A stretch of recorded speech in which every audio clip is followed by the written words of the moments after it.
Good evening, everybody. Welcome back. It's Tuesday, y'all.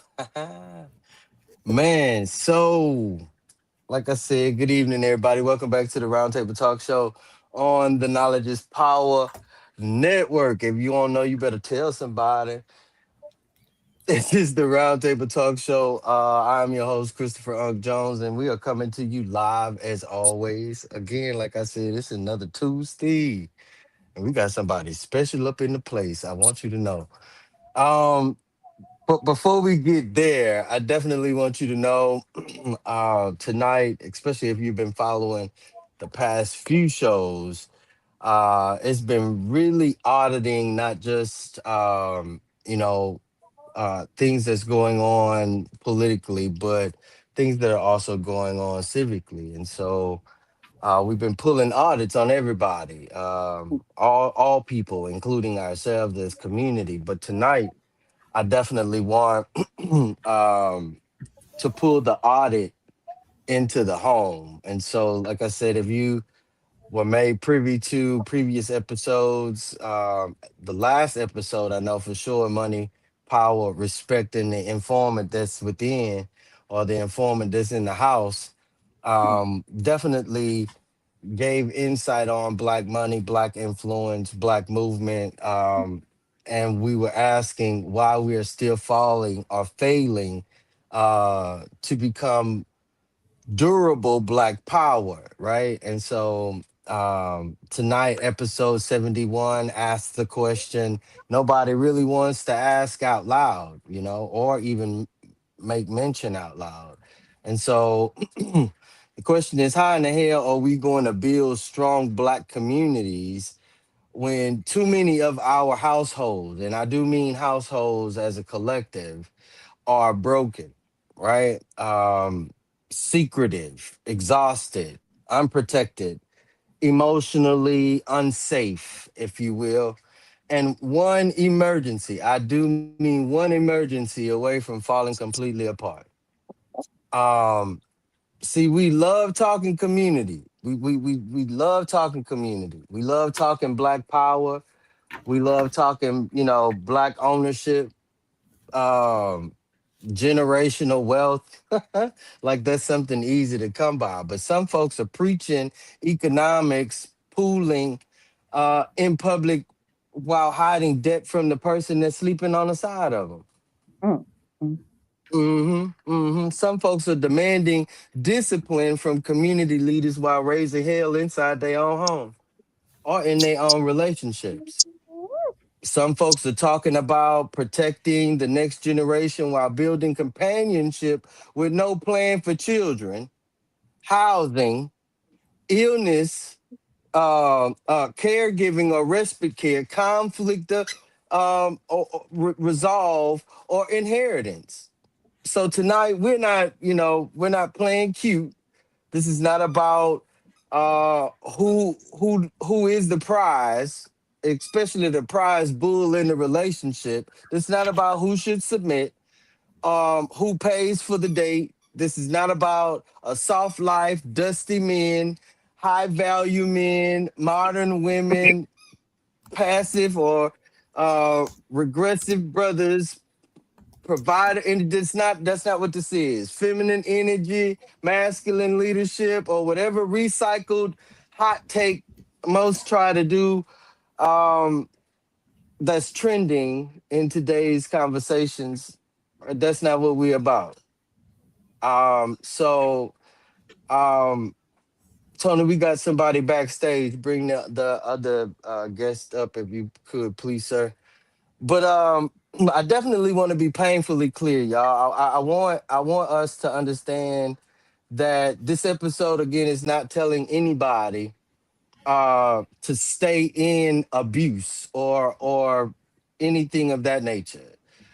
If it's violent, deceitful, exploitative, controlling, manipulative, spiritually destructive, or even unsafe to you and whoever your offspring, your children. We are not calling that Black unity. That's not Black love. Black love is very strong. Black love is very powerful. Tony, can we get our guest that's backstage? Yeah. So we call that danger, y'all. Leave it, leave with wisdom. Leave that situation with protection. Leave with a plan. But don't let anybody, and I do mean anybody, use black love as a chain around your neck or shackles on your feet. Tonight is about something deeper, y'all. Tonight is about pressure because love does not live outside of the economy. It doesn't. Rent come to the house. Rent come home, y'all. Debt comes home. Um, Child care comes home. Gas prices hitting the bedroom. I promise. Job instability comes home. A sick parent, especially one that we have to take care of as a collective. Yeah, that comes to the house. A late utility bill comes to the house. And when all that pressure gets inside the house, it does not always say, hello, I'm economic instability. It doesn't introduce itself proper. It starts sounding like, you know, you change, you don't respect me. You always got an attitude, you never listen, you never help. You too hard for a female. You want to be so independent, or you too weak. You're not man enough. You're not woman enough. And now two people who should be fighting the pressure outside of the home together are fighting each other like the pressure has a face and it's theirs. That's the trick, y'all. That's the trick we want to point out tonight. The broke empire sends the bill home. The convenient then convinces black people, black men, black women, black children even to become each other's collective collection agency. And the numbers ain't fantasy. Consumer prices have been told to be up at least 3.5% from 1 year earlier. Food increase, electricity increase, energy increase, gasoline jumped, like I said, 26 point what, 7%, if not 30. The national unemployment rate is 4.2%, but black unemployment was 6.6%, y'all. Only 38% of black people had enough emergency services to cover 3 months of expenses.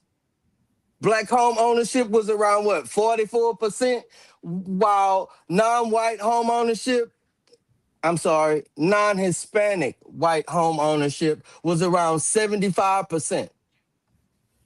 21% of black adults were regularly providing unpaid care to an aging, disabled adult or family member. Some people even paying second mortgages. I mean, so don't tell me love is just about communication, because obviously that's not the case. Sometimes communication is the smoke. The fire is fear, it's debt, shame, exhaustion. The fire is if a man thinking his money, if his money drop, his manhood drops with it. The fire is a woman thinking if she softens just a little, she might not survive. That's the fire of two people trying to love each other outside an economy designed to drain, isolate, and then sell their pain back to them at a high cost. I'm just letting y'all know we are definitely digging into some stuff tonight. Um, I do want y'all to know we doing 3 shots for our guests. We taking 3 shots. These 3 shots, it might taste good to y'all. It might not. I mean, especially for what we talking about on tonight. But I definitely want you to know the liquor in the glass for shot one is the Empire sent the bill home, and we're starting to blame each other. The shot number two is the gender war is profitable. Healing is not.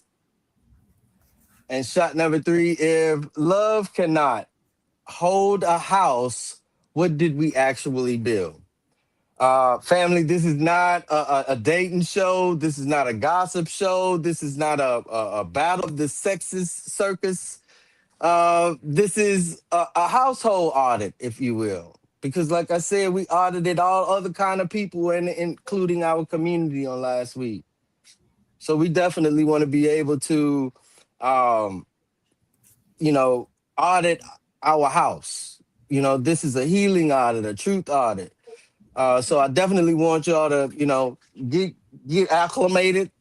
Go ahead, get your little drinks or whatever. Get situated. Drop your city in the chat. Drop your city in the comments. Tag somebody who can handle grown folks conversations and tell them I say huddle up.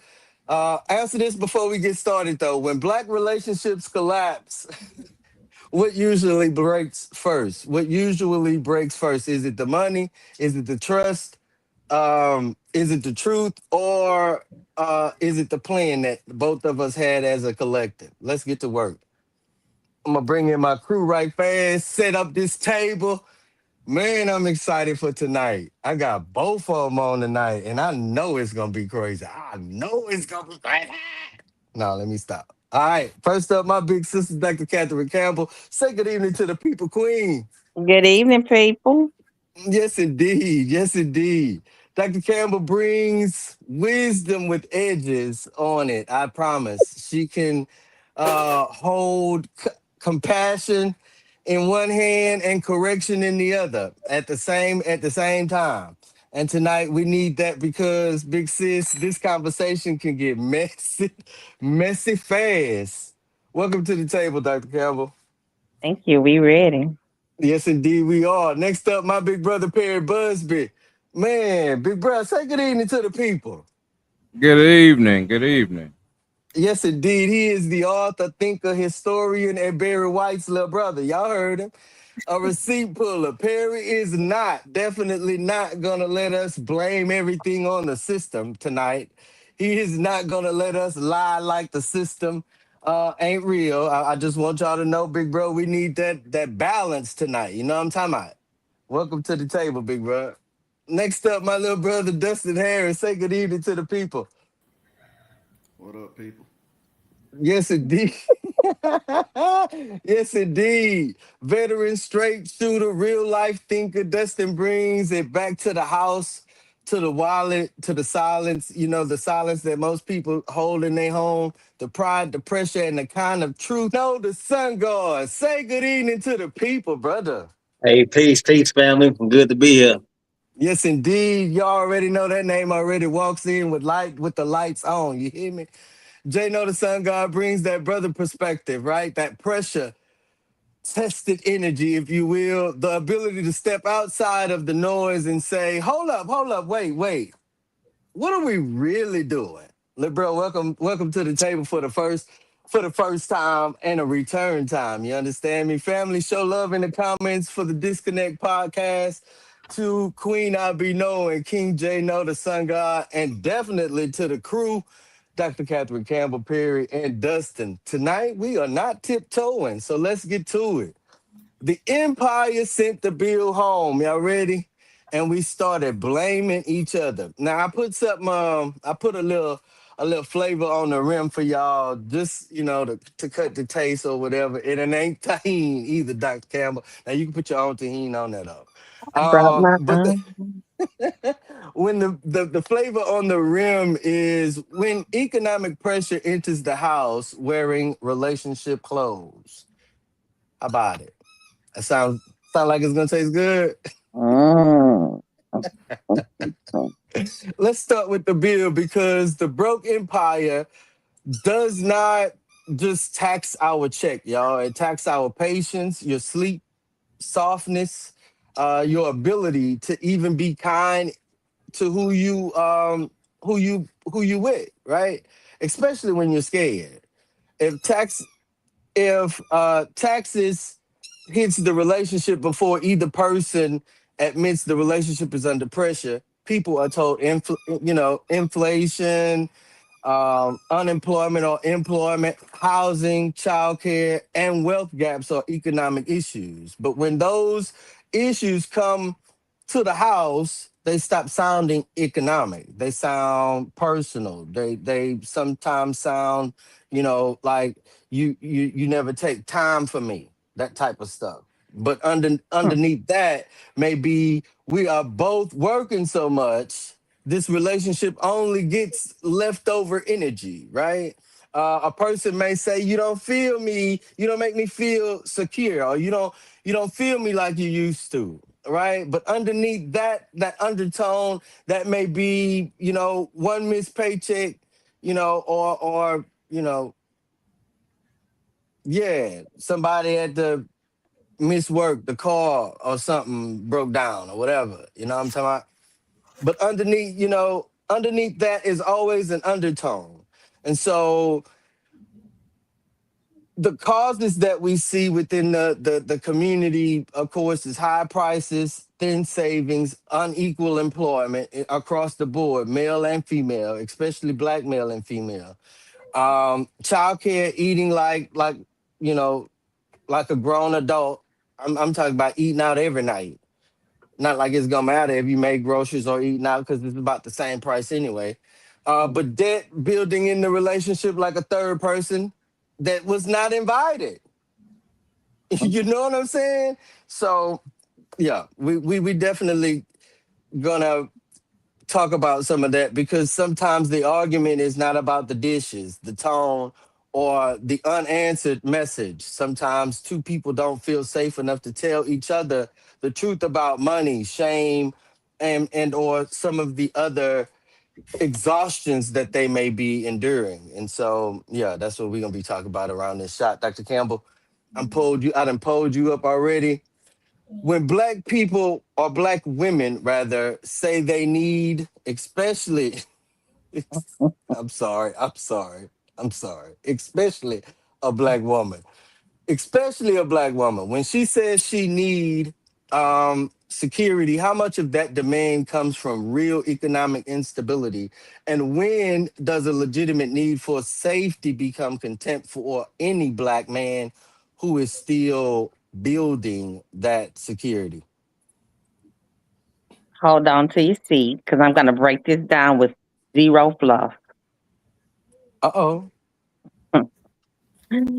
The security demand, that's 90% of it.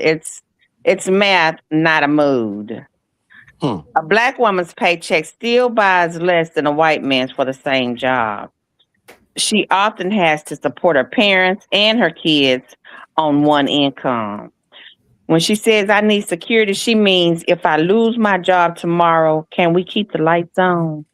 Mm, mm, mm. Yeah, that's survival, not snobbery. If it rains, she needs a roof. Asking for a roof isn't mean, it's smart. The contempt part, 10%, here's the sharp truth. She rarely hates a man for building. She hates a man who expects a trophy just for picking up the hammer. Mm, If a mm, man is broke but hustling, working double shifts, learning a trade, saving pennies, most women respect that hustle. That's a builder. The contempt hits when a man is broke, but demands she acts like he's rich. He wants her patience, her cooking, her womb, and her emotional support, but gives her zero proof of progress. The bottom line, her need for security is just survival instincts. That's very real. mm, Her contempt is usually just frustration at a man who wants all the respect of a CEO while putting in the effort of an intern. That's also very real. She doesn't want a millionaire. She wants a partner who isn't a liability. mm, If you're actually building, she'll hand you the nails. If you're just posing with a hammer, she'll walk away. That isn't hate. That's just good bookkeeping. mm, mm. That right there is the line, huh?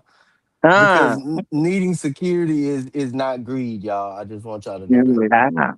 That's survival talking, like Dr. Campbell said. But contempt is not a standard either. Contempt is a Mm-mm. wound with a microphone. Yeah. You can need stability without despising somebody's process or patience. Oh man. I be knowing. Jay know the sun guard. Y'all ready for y'all shot?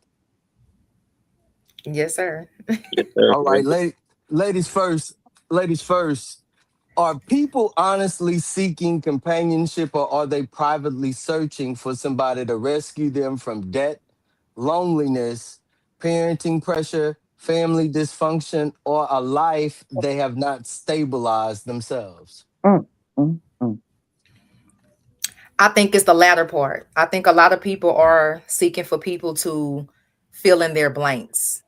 Mm, A lot of people don't sit with themselves long enough to even know what they need, mm, Mm, to mm, even know what voice they mhm, need to feel within themselves. A lot of people are not sitting with their generational cycles. A lot of people are not sitting mm, with their own traumas.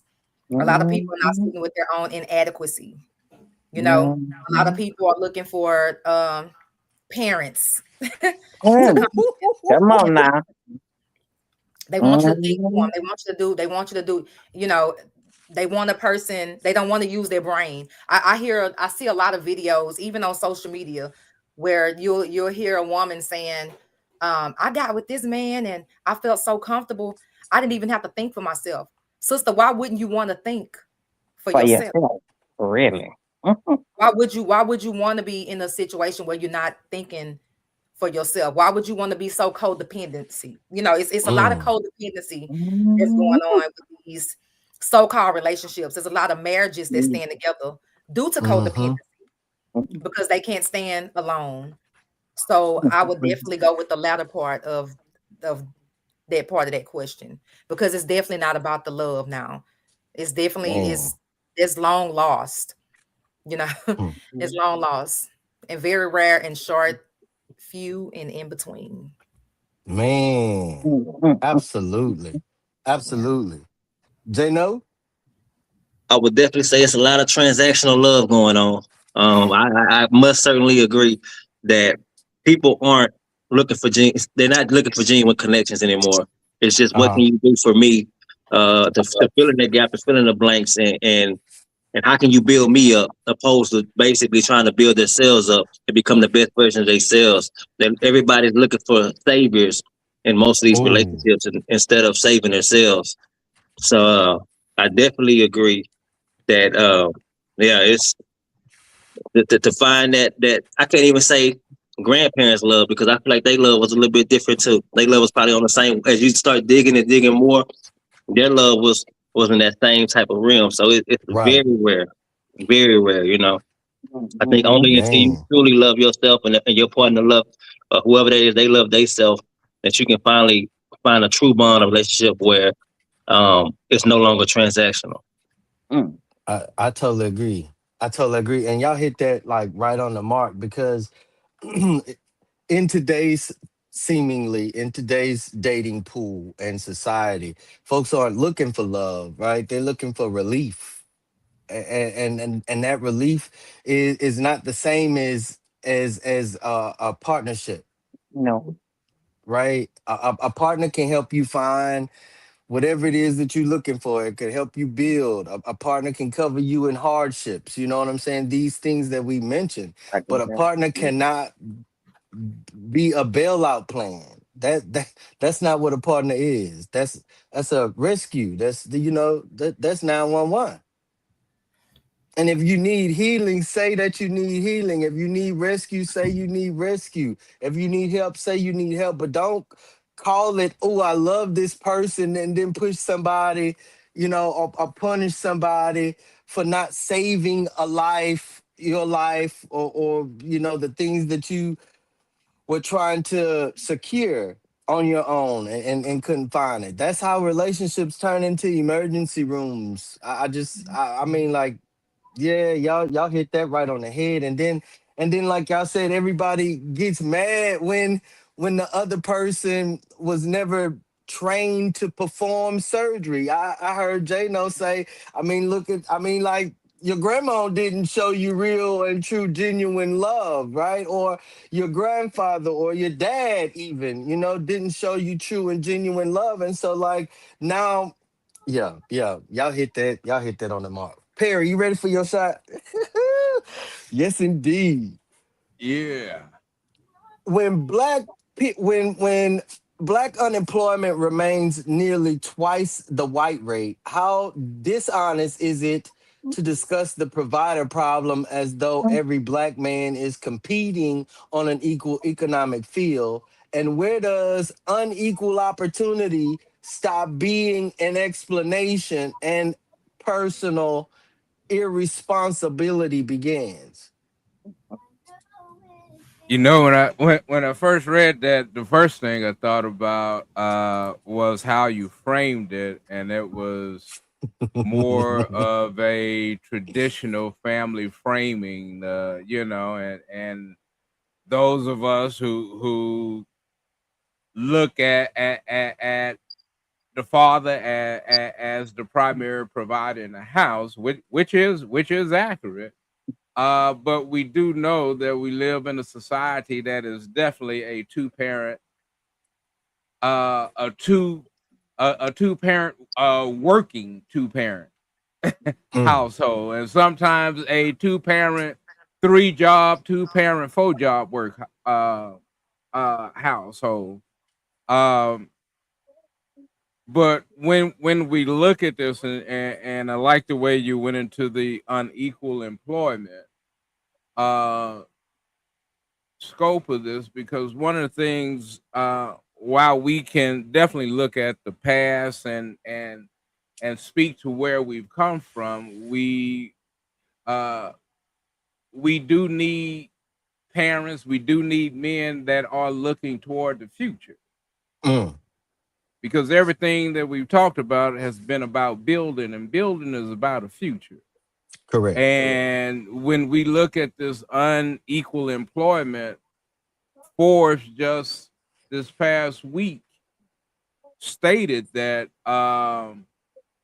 with the unemployment numbers that you quoted, that now we are seeing, and now we beginning to hear that, yeah, there are not while companies are not hiring, we're also seeing the game being played on unemployment numbers. Mm-hmm. Mm-hmm. Because we see that fewer people are going to seek unemployment, and the way the system is playing the unemployment game now, uh, the unemployment numbers now, you will see them become more steady, because unemployment is based off of job availability, Right. And not in and people now the employed. system is starting to take them jobs off, because they're saying them jobs not even coming back. So let's not even Correct. talk about Correct. those being unemployment. So even in this time where of tariffs and high inflation, we're seeing unemployment remain steady. Mm-hmm. And so, Mm-hmm. what does that do? I mean, we can talk about the numbers, but what does that do to the household? Right. Uh, uh, where we begin to look at that, and where Dr. Campbell and I be knowing, speaking from our strong female partnership perspective, what we're seeing now is, it's not just the father who's finding it hard, but when this administration took jobs away from the federal government, that was mostly our black female. Correct. I was waiting for you to get there. So now we see a household that, going back, yes, it does. It brings more stress. It brings more of this. How are we going to make it? Yeah. And so, how does Black love begin to make it in that? Black love has to start making it by, again, reframing its future. Correct.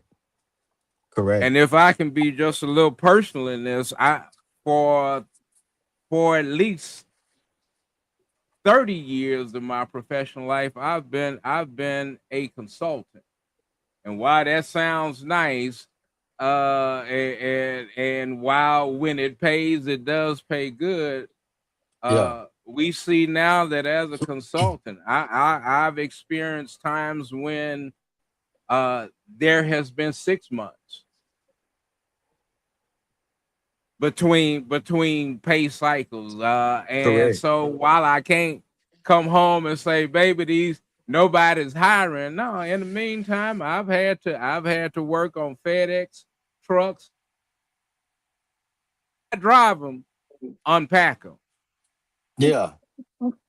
While I've had to in between that time, while I've had to uh work at Circle K in the midnight hours And thank you, Lord, for Circle and work K. and work and work and work and work with my Iranian brothers and on the side. Uh that's where that black love begins to come through, because it's not about uh the candlelight dinners. It's not about the weekends Yeah. getaway. It is really, baby, how we gonna make it through this. And that survival, out of survival comes true love.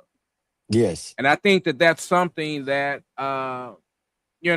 my generation, again, when we have to take inventory of the things that we have handed down, uh how do we establish and maintain love in tight and unright situations? Mm, man. Now that's the grown folks answer right there. But I mean, like you said, that the feel is, is not equal at all, at all. But unequal conditions, especially in our community, y'all, do not cancel personal responsibility. If we only talk system, and we dodge accountability. If we Mm. only talk accountability, we lie about the system. Both truths have to sit there. I mean, like, you know what I'm saying? I Both appreciate are that. true at That, the like, same time. That's real. That's correct. real. Yeah. Dustin, you ready for your shot, little brother? Indeed.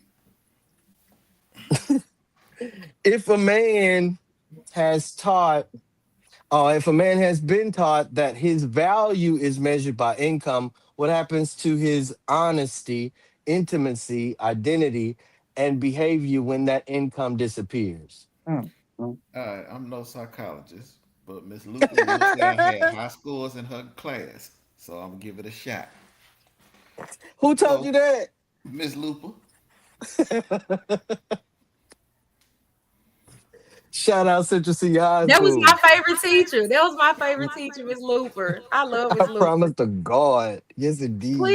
Please be so kind as to pull your pants up above your trousers, please.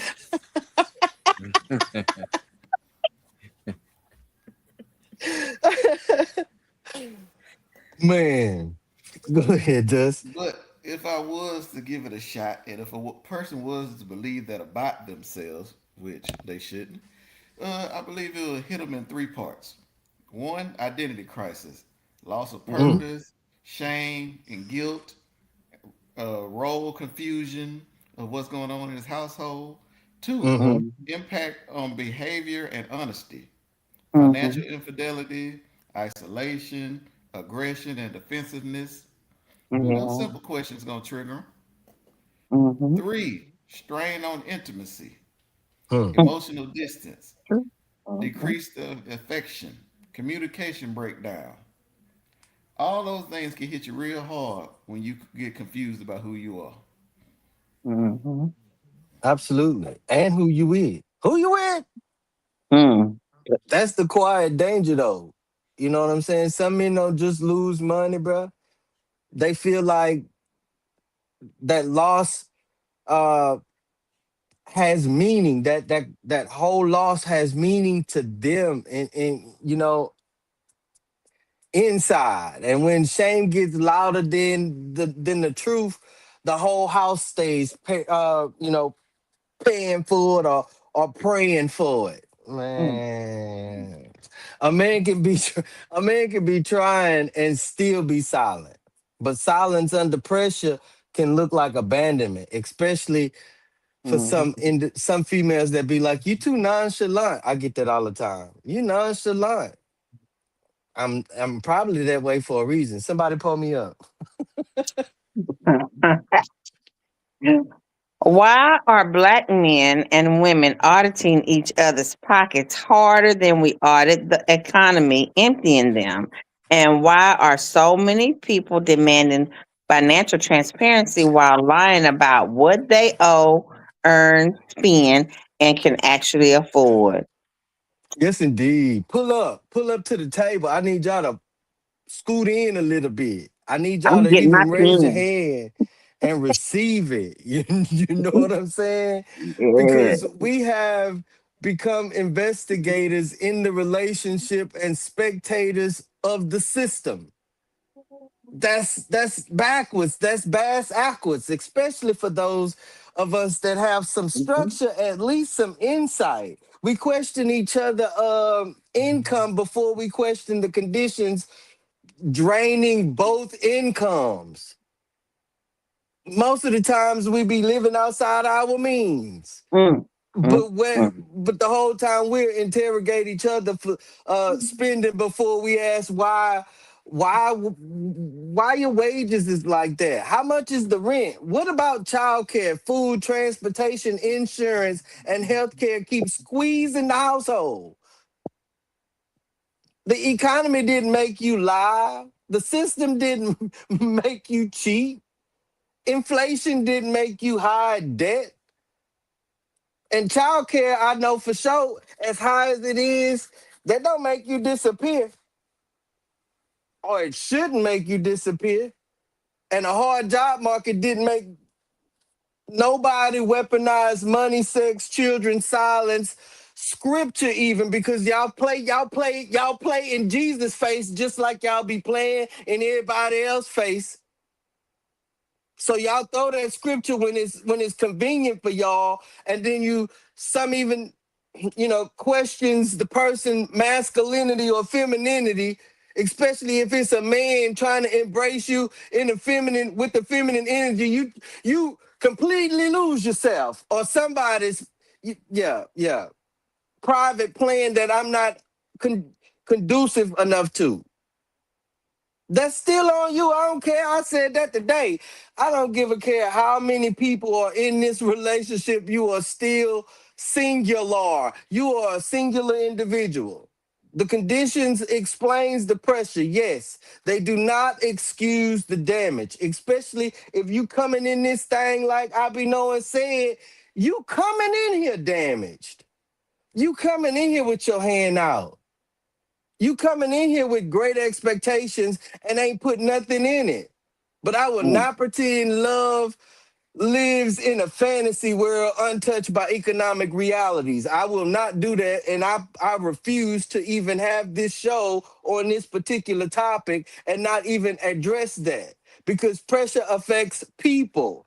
Pressure exposes people. Pressure reveals who can mm, baby. communicate and who can only perform. Pressure will tell you who you really got on your side, who is building and who is just enjoying access to somebody else's stability. I promise pressure will tell you who you with. Mm, That's mm, why we have to audit all of it. Inside the house, outside the house, and the broader community. The broader community, especially the broader community. Audit the person you're building with. Audit yourself, especially yourself. Audit the debt, the secrets, the fear, the pride, the spending, the family pressure. Because I know a whole bunch of people that goes into relationships ain't even married, and all their family is in that marriage. Audit the wounds you keep calling standards. That's not standards. I be knowing told y'all just a second ago, your grandma didn't love you. Dustin always let y'all know the baby is ugly. So I'm just saying, I'm just pointing these things out now. So don't jump off the bridge because the control you keep trying to call protection is not there. Stop calling your silence peace because that's not what that is. The broken empire sent the bill to the house, but we do the most, and we don't have to turn on each other into the collection agency.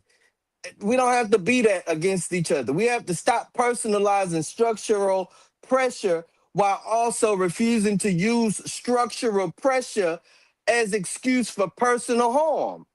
That makes sense. That's the mature line right there. That's the grown folks table.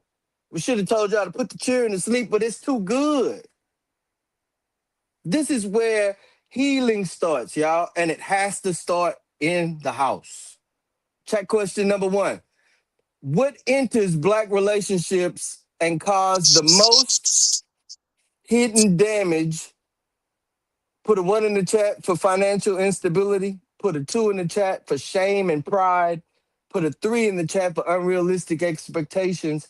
Put a four in the chat for family and caregiving obligations.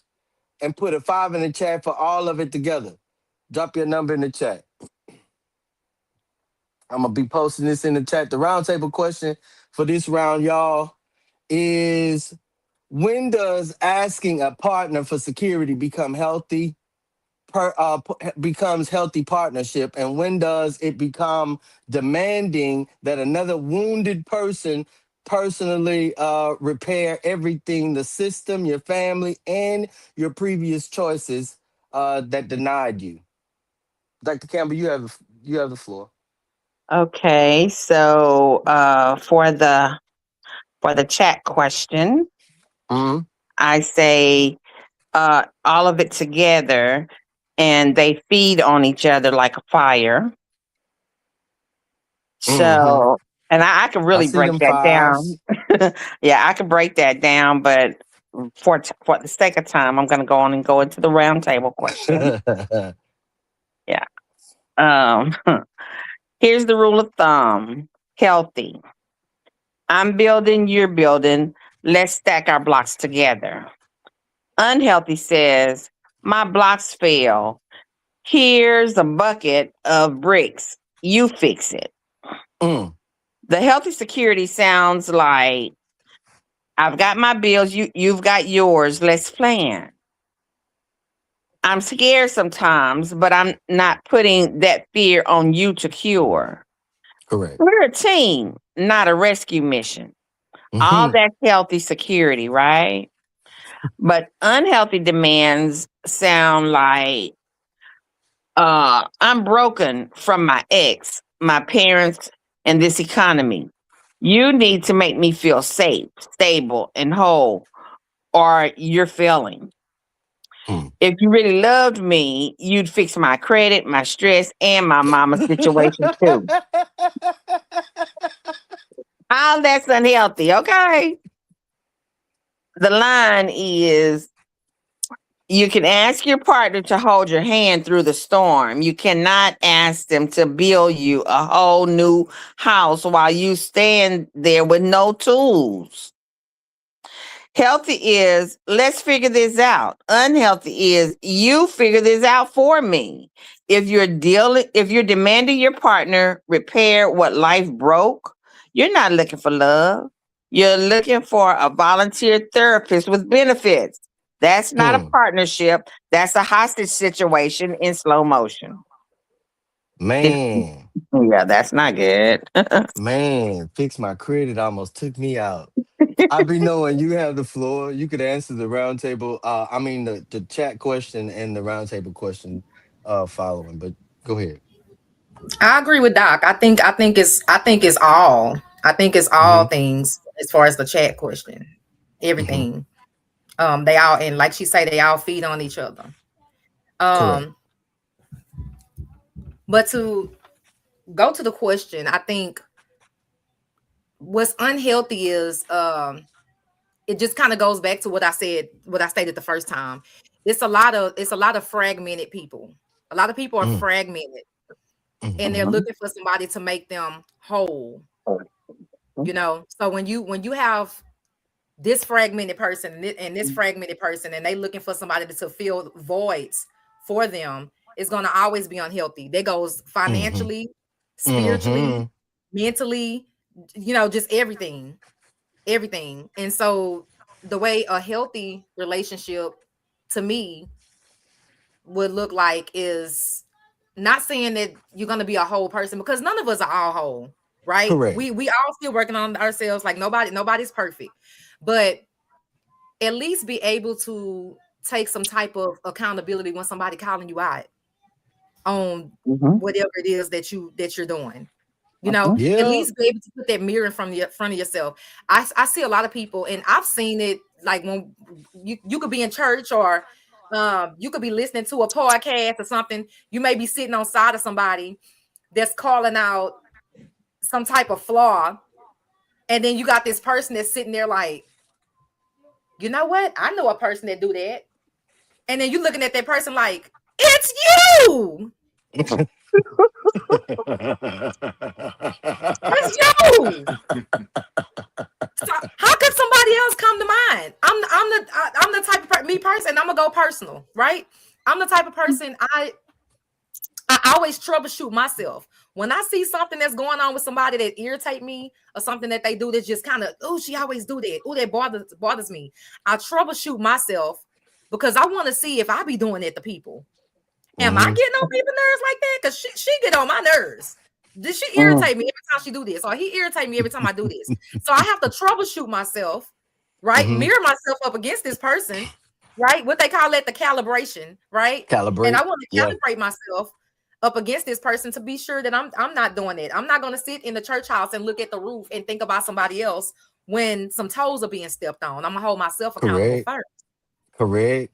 you know. And so when I'm with my partner or whatever, and they're calling me out on something that I'm doing, I'm gonna take some time and I'm gonna sit with that. Mhm. Now, I'm not gonna just allow a person to just pin something on me that's not. I'm gonna sit with it to make sure that you're not projecting, because we're not gonna accept the projection either. You're not Yeah. gonna project your reality or your perspective on me, your unhealthy Yes, things, indeed. Yes, unhealed traumas indeed. onto me. So we gonna sit with it. So that's what I think. I think that's what I know.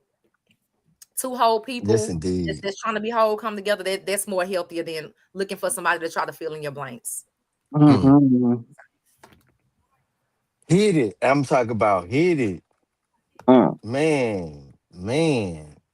J No, you got the floor. Yes, sir. To the question, I do agree with every one of them. There's all five of them, but I will say probably in these times, these economic times, I can see finances being a major one for a lot of people. Also, it's statistically proven that finance, or statistic research shows that finance is one of the top three issues for a lot of relationships and struggles in a lot of relationships. Uh, Divorces. Yeah, so absolutely. I think that the best way a healed, a relationship going into it is a lot of transparency. Kind of again going what I was saying before is kind of knowing self first. I believe you should clearly know. You're not gonna 100% know yourself because you're learning yourself every day. You're gonna keep growing Every every day. day. You know what I mean? Absolutely. But you should really, I think, do your due diligence in order learning yourself, and then be able to be transparent with your partner where you at. I think that's healthy. To be able to say, hey, I've done the inventory on self.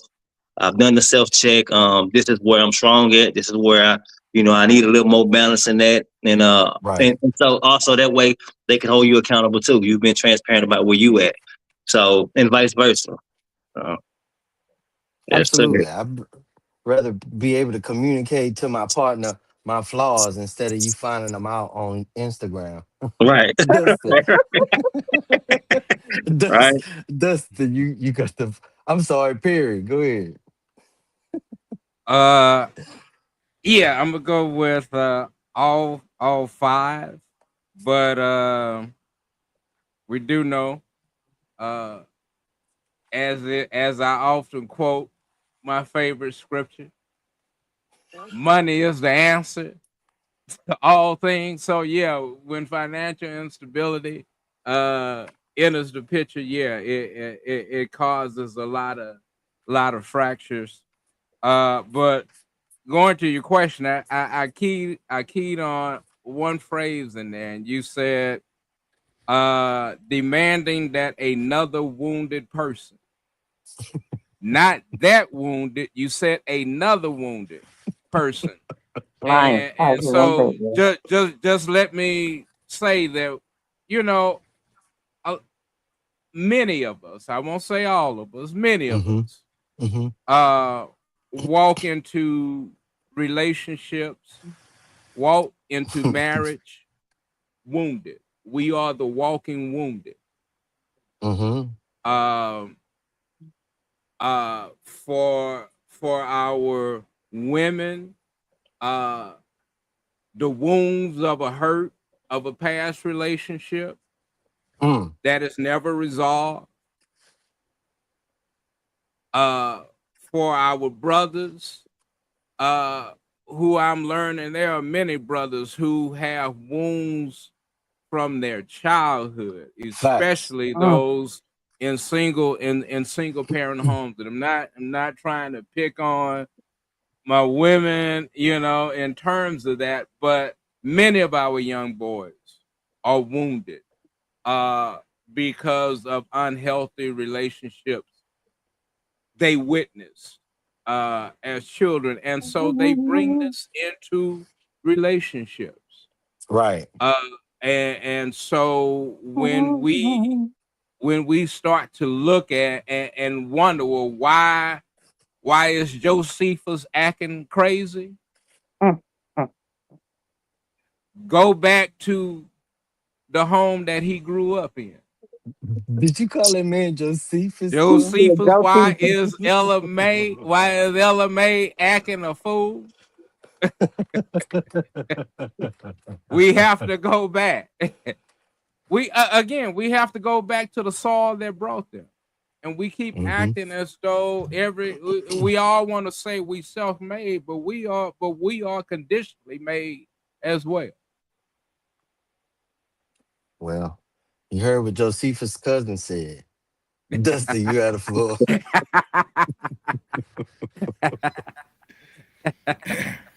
I'm not gonna speak from last time I was in the dating pool because it was over a decade plus ago. So I'm just Plus.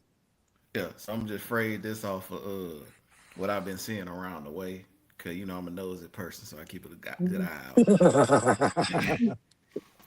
Healthy is when both sides can come to an agreement of what the security in their relationship actually means to each of them and together. Now, that demand and unhealthy part, from what I've been seeing recently, is from when these wannabe tricks think they could turn a hot girl summer or a hoochie daddy season into a wife or a husband. Lord, baby. I had died, and he better not. He done muted. He done muted. He meant that, baby. Period. With a T. Yeah. Man, Dustin, bruh. He said, don't do it. Golly, don't do it. Don't do it. I would say security is healthy when when it's honest, especially when it's honest. Security becomes dangerous when it becomes fantasy or make believe or conditional, right? A healthy person says I need stability. An unhealthy person says you owe me a life I never Mm. built for myself. Ah, make that make sense. A healthy person says, let's plan this thing out together. An unhealthy person will say, prove yourself to me while I hide my own stuff. Shiggity. Ooh, sagangadang. Why I hide my own stuff. You know what I'm saying? A healthy person says, I need consistency or But an unhealthy person will say, if you know, if you can't fix everything, you useless. Or I don't there's no need for me to even engage with you. Family, I want y'all to know real security, especially if you put it in somebody, is not just somebody having enough money to impress you. That's not security. That's impressions. That is all. I did not mean to laugh at y'all. I just want y'all to know that's what's going on. Real security is knowing the person beside you tells you the truth, regardless to even if the money is short. Real security is knowing that they will definitely not weaponize your weakness or your brokenness, right? Why you threw that in my face when I was trying to be vulnerable to you? Real security is knowing they will not disappear when pressure arrives because it's coming. We just heard not too long ago where federal employees, especially majority black women, were terminated from their jobs. Let me tell y'all what else leaves when you are a civilian working for the federal government. Benefits. That's gone. Real security is knowing they can say, I'm scared before the fear even becomes cruelty. That's partnership, y'all. And from what I'm hearing my crew talk about on the night, that's not rescue, that's not performance, that's not fantasy, that's security, that's partnership. The goal is to find somebody who can at least pretend life will never get heavy, knowing that it will. The goal is to build with somebody who does not become dangerous when the shiggity hit the fan. Thank you for that word I be knowing. That is the difference, y'all. And once we stop telling the truth about pressure, the gender war walks in and hands us a villain. Sometimes she got long hair, sometimes he got real hair. You heard what I said. Sometimes he got real hair. Cause I've Mm. seen a brother with a wig and I was like, wait, what? Is it glued? And he lifted. I was like, oh. But some women like Got that that. spray. Got I that have spray done going. Some several women like installs, that. dear. Well, see, I'm sorry. I'll just come back and let you go ahead and cut me on all the way off. How about it? But I definitely want y'all to know we stop telling once we stop telling the truth, that's about the pressure that we are enduring in and out of the relationship. The gender wars walk in and hand us a villain, and we can't always villainize each other because of the system and the promised pressures that comes with the system. All right, all right. Round two, round two. um Perry, who benefits when black men and black women become more fluent in insulting each other over other than in selecting wisely, communicating honestly, repairing harm, and building households? Mm, mm. Our oppressor. Um, that's who Bingo. benefits. And our oppressor, I whether wasn't that's the expecting that one. police, whether that's a unresponsive government, whether or not that's a, a, employer that seeks to uh provide more demands than pay. I wasn't expecting that It's one. Yes, whatever sir. that oppressor is. Hmm. And again, going back, we all like to quote this scripture: "Whatever man soweth, that shall he also reap."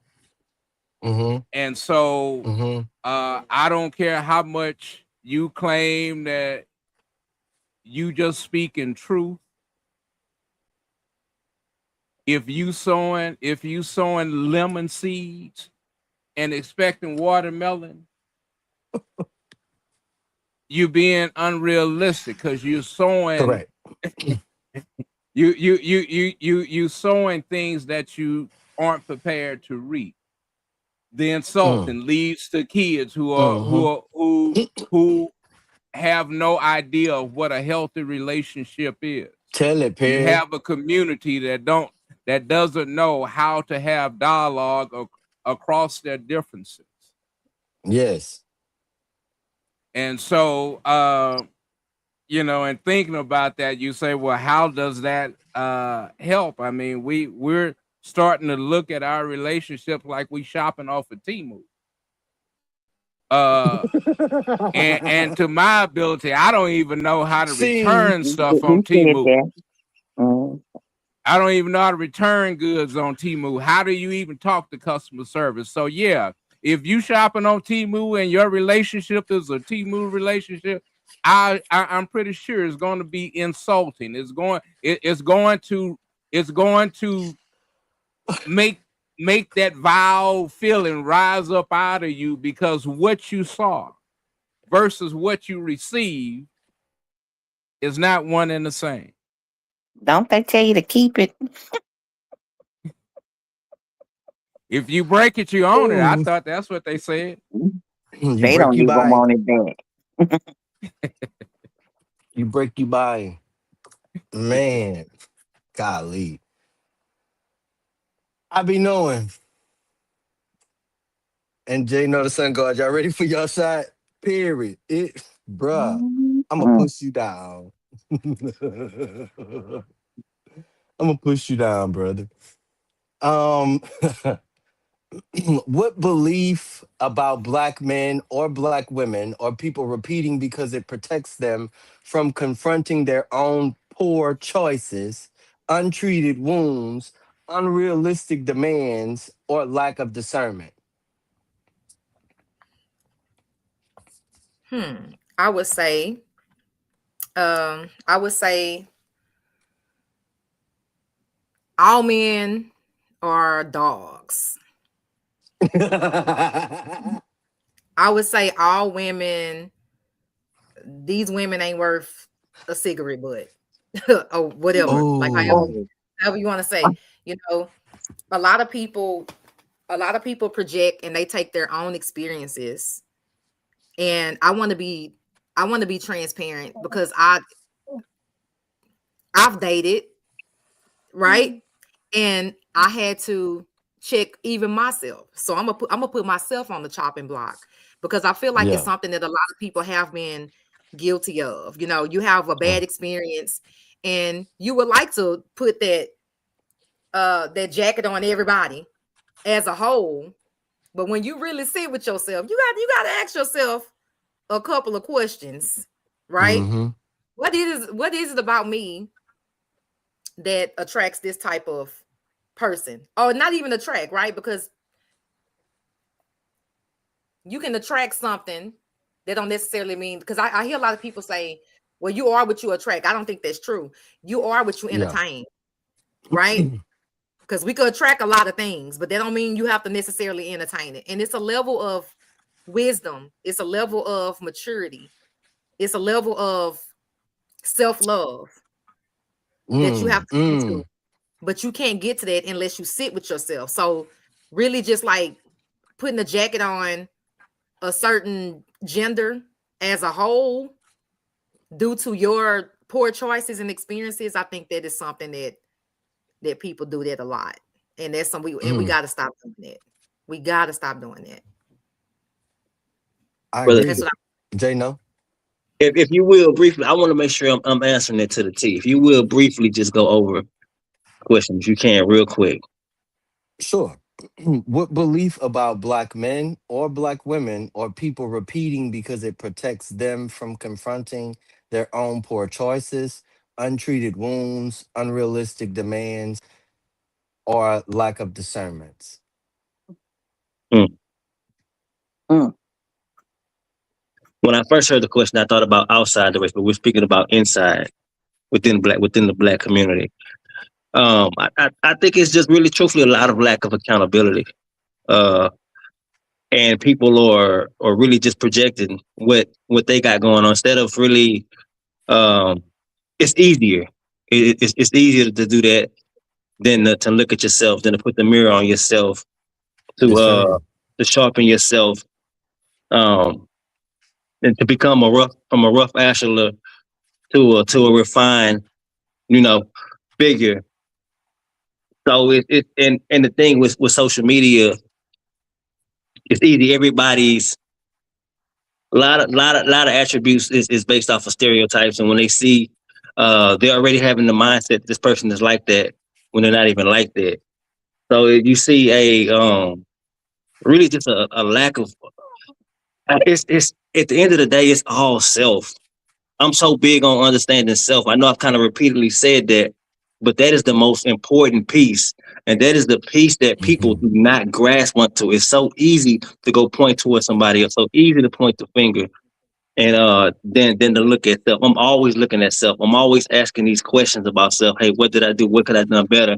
I come from a athletic background, so I don't know if that comes from growing up in sports, where every day you're constantly always asking yourself, how can you be the better version of yourself? Looking at tape, looking at highlight films and stuff like that. But I believe that is the most important piece. And until we do that, those stereotypes are going to keep going back and forth. The finger point is going to stay going back and forth between each other. Absolutely. That's the mirror. Right. From what I'm hearing, that's the mirror. Sometimes when we call wisdom, w- or what we call wisdom, isn't really wisdom. It's a hiding place. You know what I'm saying? It's easier to condemn a gender than confess, from what I'm hearing. True, Yes, I sir. chose wrong. Say it, confess it.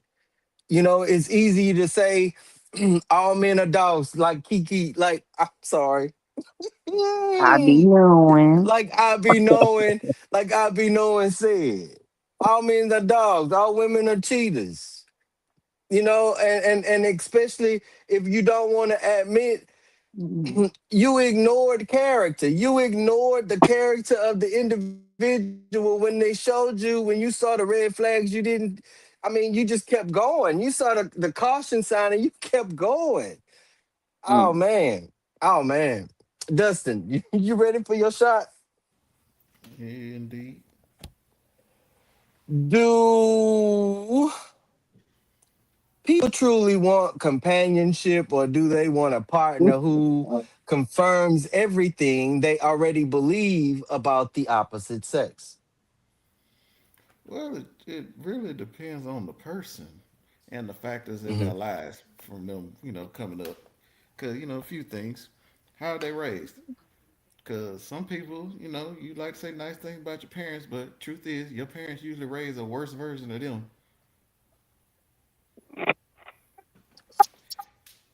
You better Also, not mute. Oh, okay. oh, I ain't done. Was there positive examples for them to see?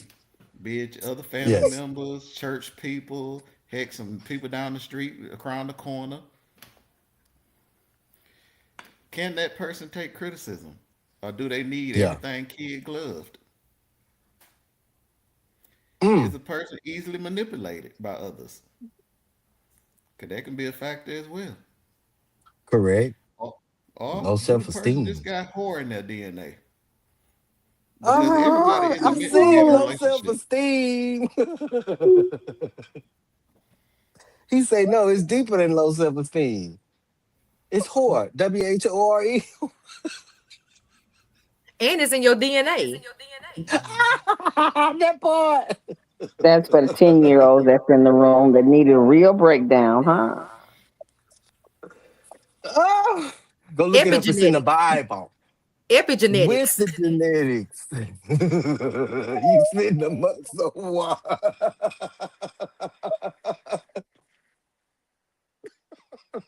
Hmm. Dr. Campbell, you ready for your shot? Yes.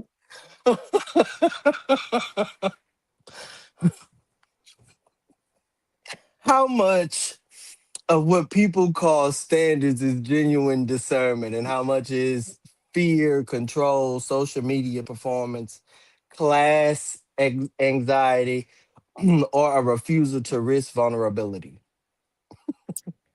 80% fear and 20% real discernment. Maybe less. Here's the Mm, breakdown. Genuine discernment says, I need someone honest, kind, and who shows up. That's clean. That's smart. Fear says, he must have X job or she must be why wait. Because if they mm, don't check these boxes, you're scared you'll look stupid or end up broke. Control mm. says, if you don't do it my way, you don't love me. That's not a standard, that's a leash. Social media says, my boo must post me, buy me flowers, and never mess up. Otherwise, what will my followers think? Mm. Class anxiety says, I can't date someone still building because my family will judge me and I need to prove I've made it. That's At crazy. least, Yeah, that's at crazy. least.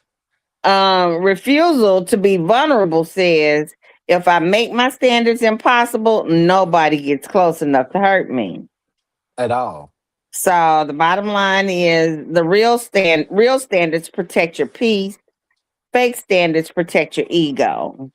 If your list Mm. sounds like a job application, it's probably fear. If it sounds like a character checklist, it's probably wisdom. Most folks confuse trauma with taste. Hmm, hmm. I want you Mm. to know it. Dr. Campbell, pull me up. If every failed relationship becomes evidence that an entire gender is worthless, are we healing or building an ideology that allows us to blame everybody except the person in the mirror? Hmm, hmm. I would say we turn disappointment into doctrine. One man cheated. Not all men cheat. Mm-hmm. One woman lied. Not all women lie. Not all women. No woman can be trusted. One of your marriages failed. Now marriage is completely dead. And I could understand that because for some, well, yeah, for some, marriage is a very huge step. So I could understand that. Jay No is backstage, Tony.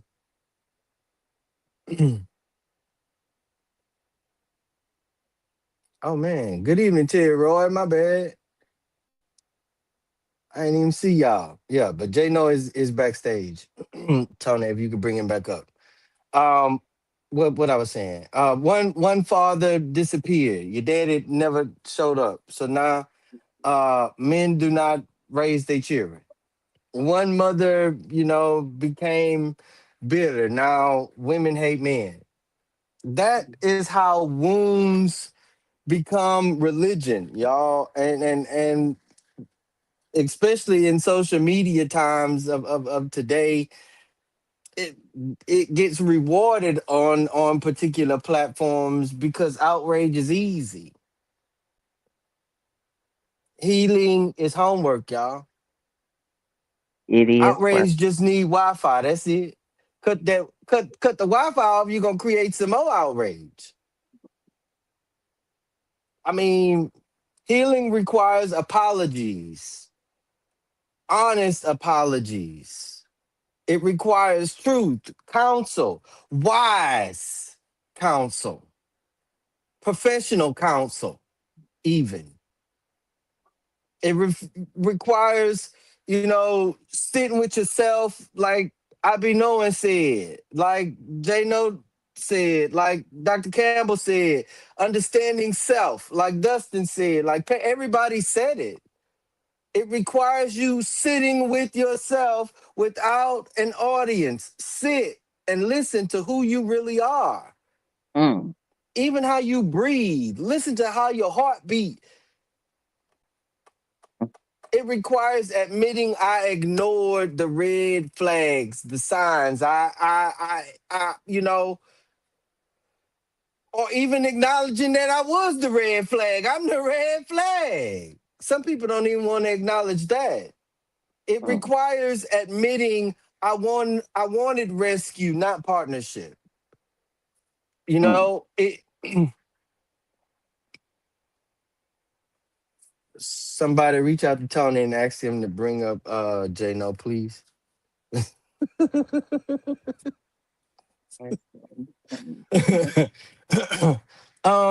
Healing requires admitting I called it standards, but it was fear.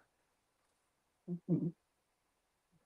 It requires admitting I called it leadership, but it was control. I thought she was, I thought we was, but the whole time I was under control. You was hypnotized, or like, never mind. I almost said it.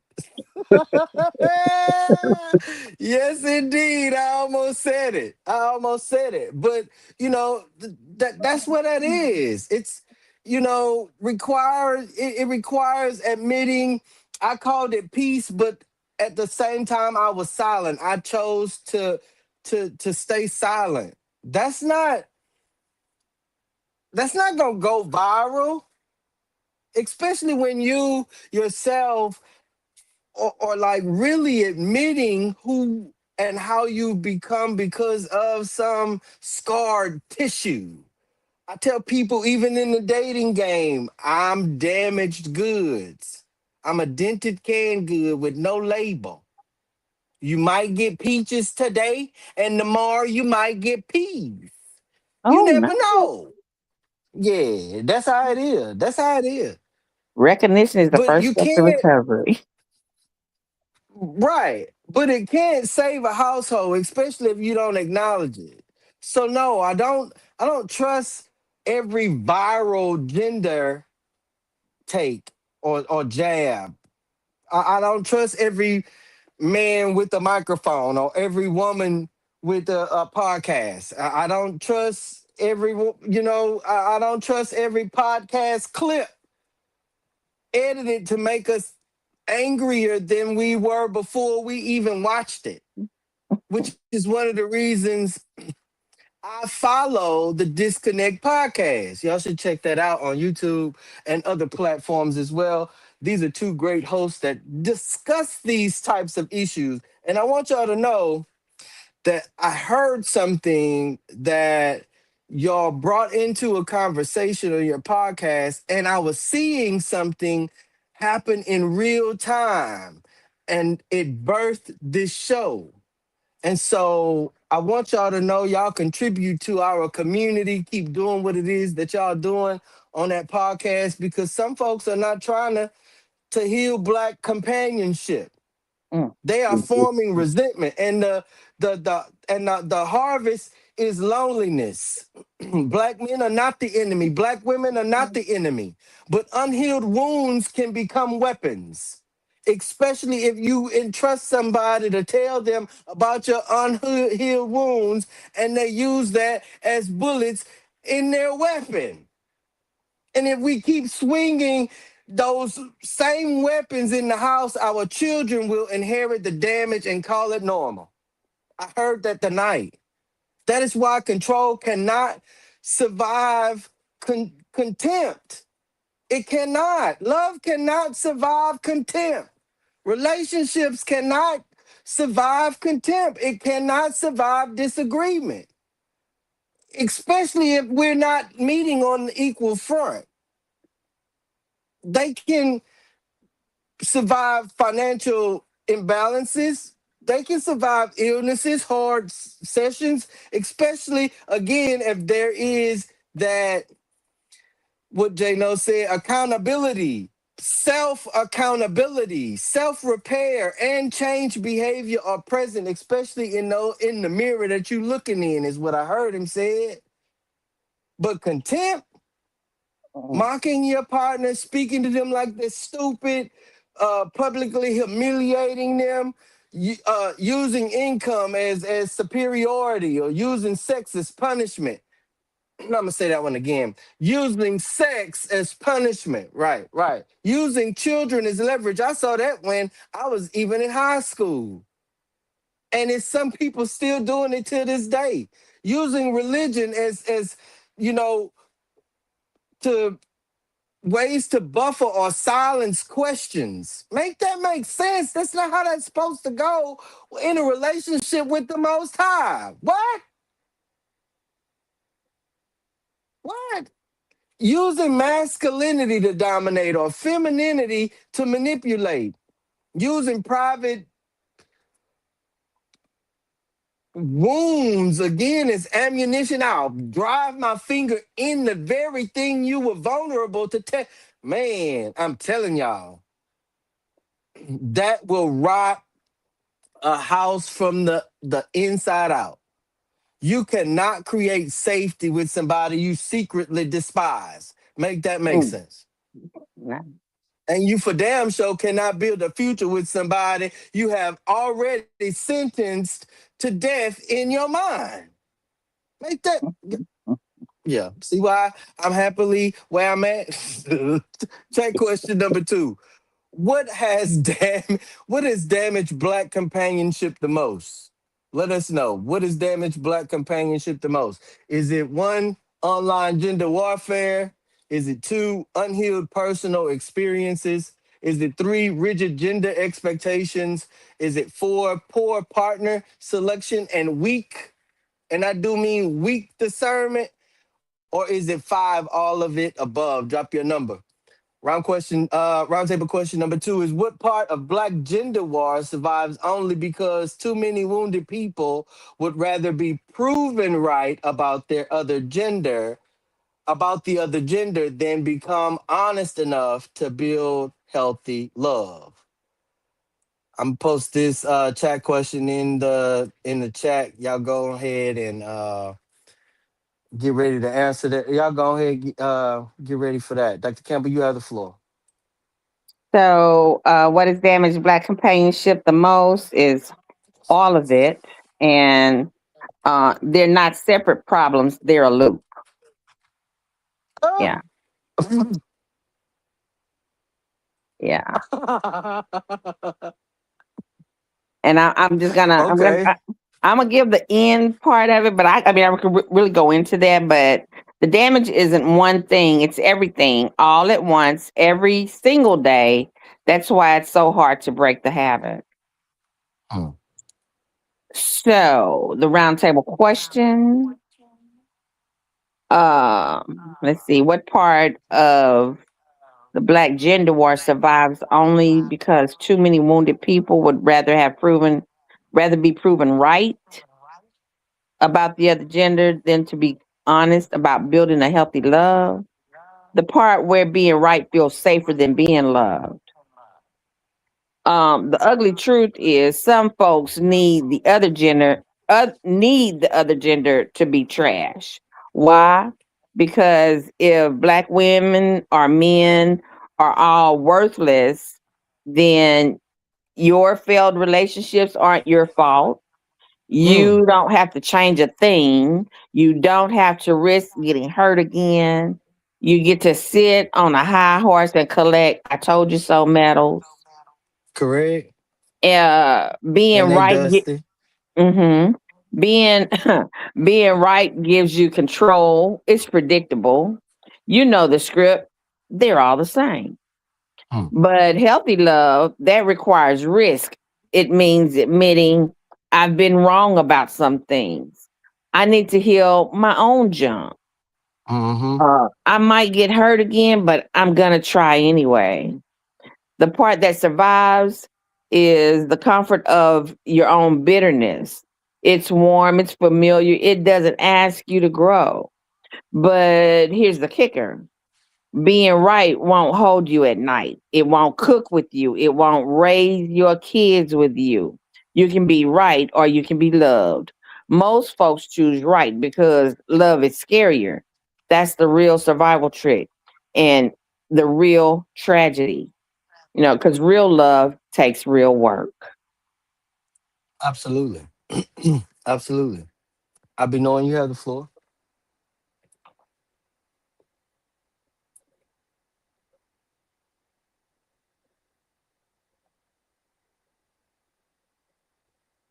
I'll be knowing you have the floor for the roundtable question number two. For the roundtable question, I'm sorry, I think I was on mute. Yeah, Um, that question I would two say and roundtable question two. You good? okay, so I would say 3 and 4. Um, I would say unrealistic expectations.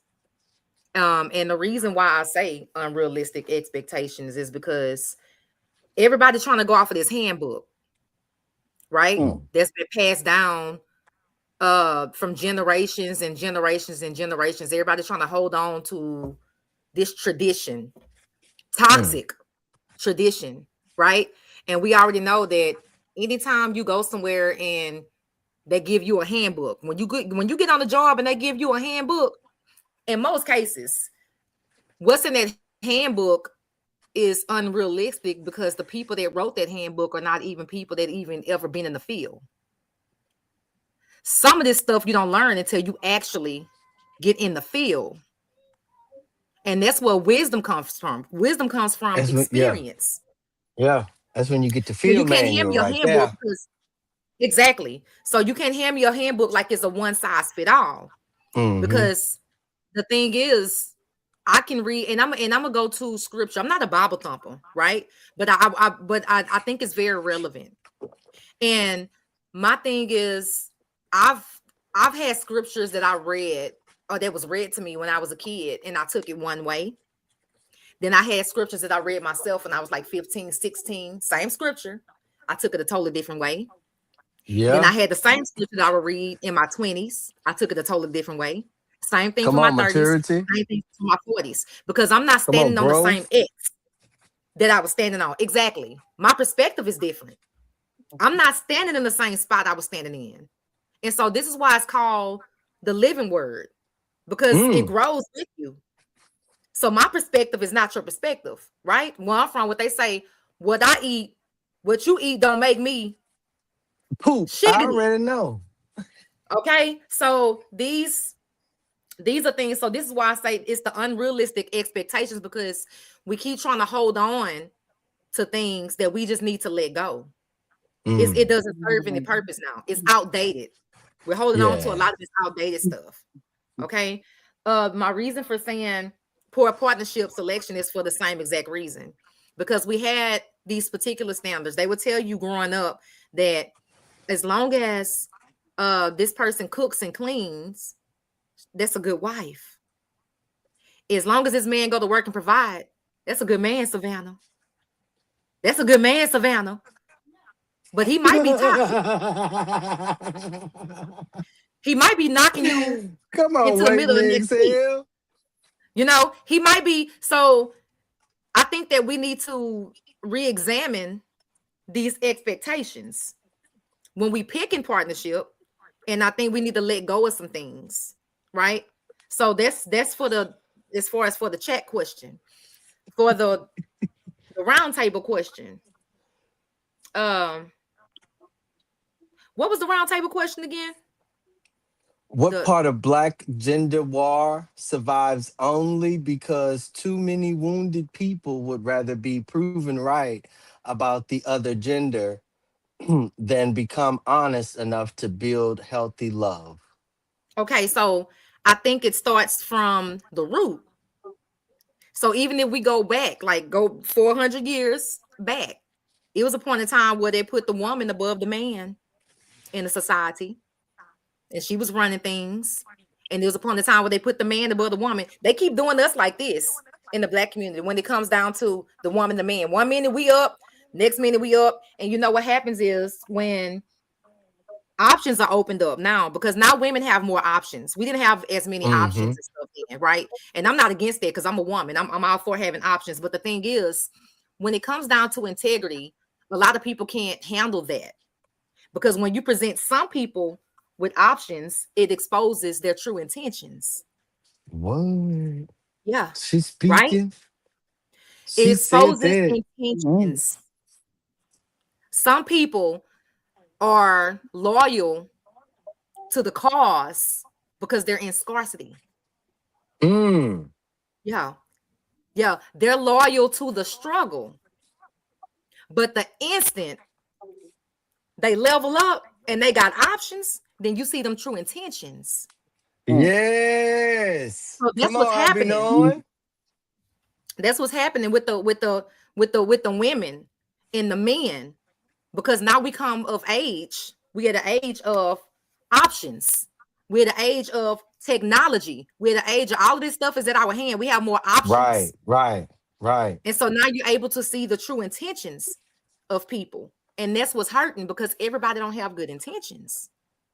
So we Hmm. have to be very careful when we're vetting people to make sure that we gauge in those intentions. Yes. Because I hear what you're saying, but the audio need to match the video, Correct.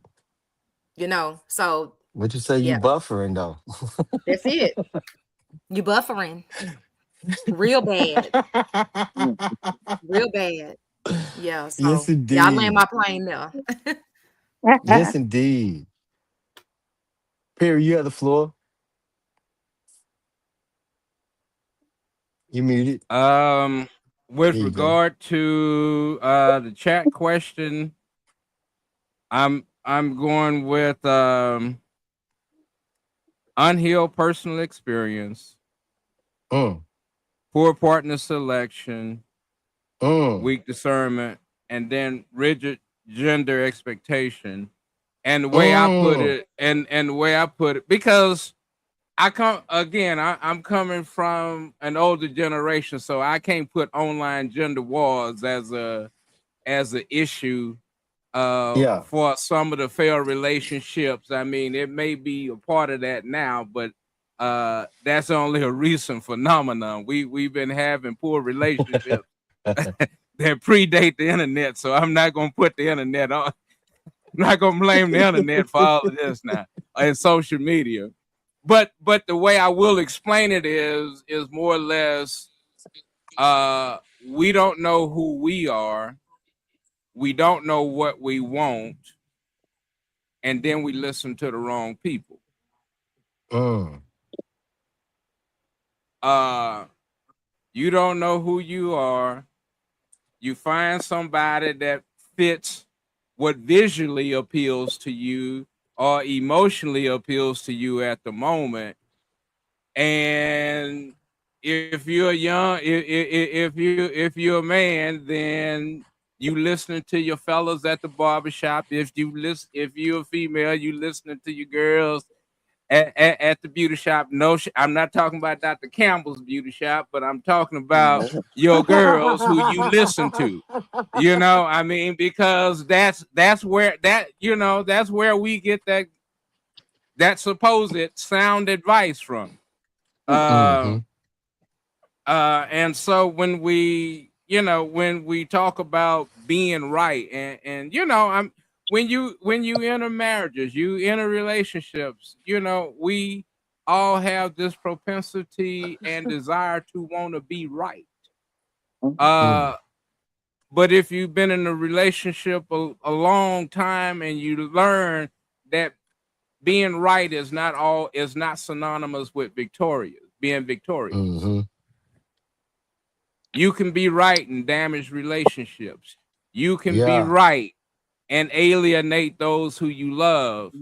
Uh, or to put it more succinctly, uh, quit treating your relationships like the straight or hard moose because you keep winning and you still putting the world Oh, in danger. He said that. Every Dustin, you week got the you got a floor. victory on the straight or hard No, moose. no, no, you can't finish. No, I'm taking your glass.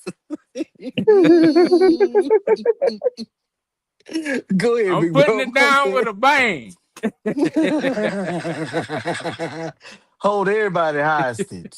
Golly. Cripple everybody economy. You the straight on me. Golly, Dustin, you got the floor. I'm sorry, my bad. Jay, no, you got the floor. So I want to say every one of them, but I do believe in this modern day time, these online wars are creating or they're fueling the unrealistic expectations. We are in a time now where you're seeing tradition is clashing with modern. And I've said it before, like people are, so it's leaving people confused on which direction and how should they govern themselves. And a lot of Mm, people are we're in a space where we're having to redefine what that is. And I'm gonna go back to what I previously said. We're in a space now, so we're really having to tap into self and say, hey, what do I want? What do I desire? Uh, within each relationship. And I think that's what's lacking. So it's we're in a that space, but eventually everything will smooth out as long as we keep having these conversations and having these dialogues.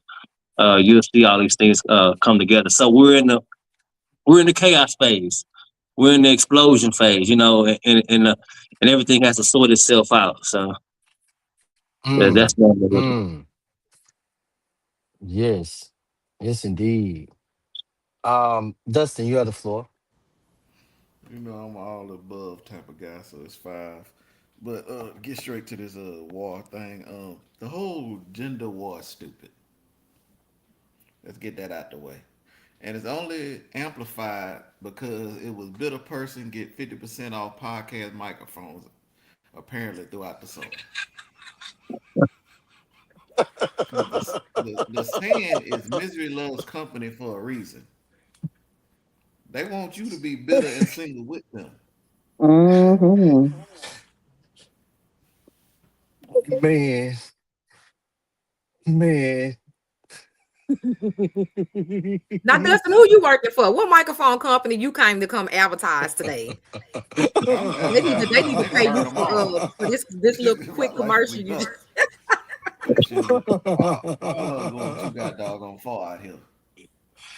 Oh They man. wanted to god doggone get Kevin Samuel out of here so bad they wish that man dead, and all it did is make more disciples of him.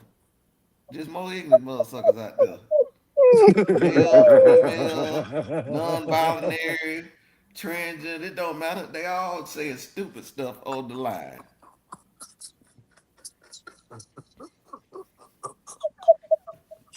I told y'all he said the baby was ugly. I don't know why y'all. Oh man, man.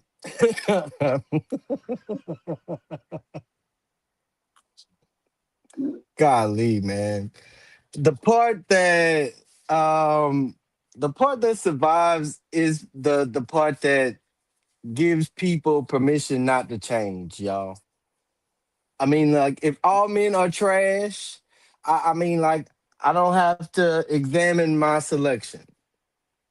If all women are gold diggers, I don't have to examine whether I'm bringing whether I bring safety or not, honesty or not, discipline or not, or emotional value or none of that above.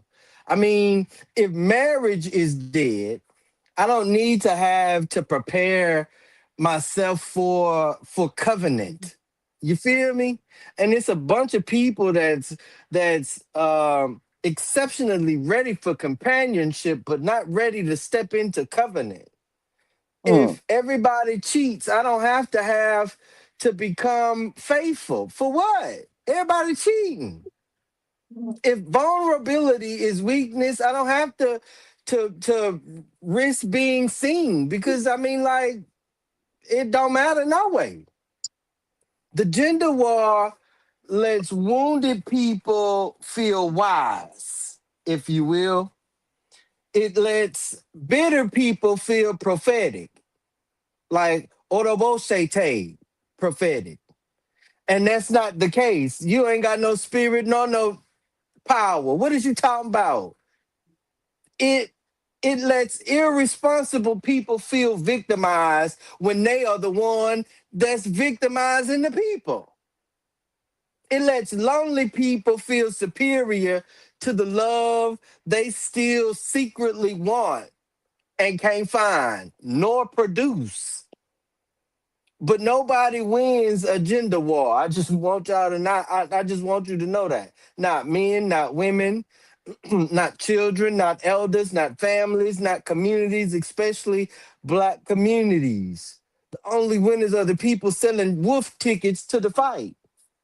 Notice I did say wolf tickets because you ain't even gonna get in. So the question is now who is winning? The question should be who is healing? Who is becoming safer, becoming honest, accountable? Who can repair harm should be some of the questions we asking in our community, and we're not.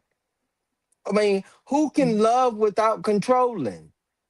Because that goes to it don't have to go together. You ain't gotta love me to control me or control me to love me. What? Who can receive love without punishing vulnerability? I said that earlier, especially when it's some of the very vulnerable moments that I've expressed or um made known, right? And then that comes back to slap me in my face. No, I don't want to have to deal with that because companionship cannot survive contempt. I'm going to say it again. Companionship cannot survive contempt. And once we stop performing love and start building it, we have to ask ourselves the real question: which structure is holding the house? Especially if it ain't love. Um, round three. Round three. Um, Dustin, your shot. If a Mhm. relationship has no plan for debt, emergencies, illnesses, um, Disability. disability, children, aging parents, housing, or inheritance, is it truly a partnership or merely two people sharing feelings and expenses until a crisis exposes them both? Well, it's a partner. It's still a partnership, relationship, whatever you want to call it. It's just probably one that foundation is built on the sex is good, because all those things come with planning a life together and not just waiting for the next time we can get between them sheets. Mm, mm, mm. And he muted. Yeah. Man, that is the weight right there. Feelings are real, but feelings alone don't carry a household, y'all. Mm-mm. Structure carries weight. A plan, a surefire plan carries weight. Truth carries weight. And life does not care about how cute the pictures were if the foundation was never poured, if it was never poured properly, if it wasn't, I mean, you can't, yeah. Dustin, man, you can't be telling people that Dustin say you only with them because they sex was good. Um, I be knowing your shot. What should and J know, my bad. I be knowing and J know. What should a person have confronted, disclosed, and begun repairing before inviting another human to build a life with them? I be knowing you got the floor. I would say, I would I say, know. recognizing your generational cycles that's happening in your family, because in most Uh-huh. cases the cycles that you go through in life that you're struggling with, most cases your struggles are very similar to the struggles that your parents had, very similar to the struggles that their parents had. So I think it's very important to, if you're able to, right? Because some people are adopted, some people go through foster care, but Right. if you're able to have that type of access, I think Hmm. that you should closely examine what your generational curses are. So you Yeah. can be sure that if you end up bringing children into this dynamic, that you're Mm-hmm. able to recognize that way you can extract it properly, because you can't do that if you don't even know it's there. Correct. It's like flipping on the light switch where you don't be stumbling all over everything, Correct. you know. So Mm. I think that plays a major part. Indeed. Indeed. J-No? What I believe a person should build up is their mental health. And kind of going with I be knowing was saying, Yes. it's asking those questions. Me personally, things I learned about myself, I noticed in relationships I wasn't as emotional as a lot of people are, in relationships. And so I had to go ask those questions. I asked I come to when I followed the trail, I figured like my mom wasn't as emotional. And when I followed that Mm. trail, found out my grandma wasn't as emotional. And I found out that my grandparents was sharecroppers. And Mm. so they lived similar to a life of a slave, Mm-hmm. and they had no space for emotion. And then I learned that my great Mm-hmm. grandmother wasn't emotional. So that's how I went up my tree. And so some of the resentment that I may have had with my immediate family, I had to let go because I realized they couldn't pour from an empty cup. So Correct.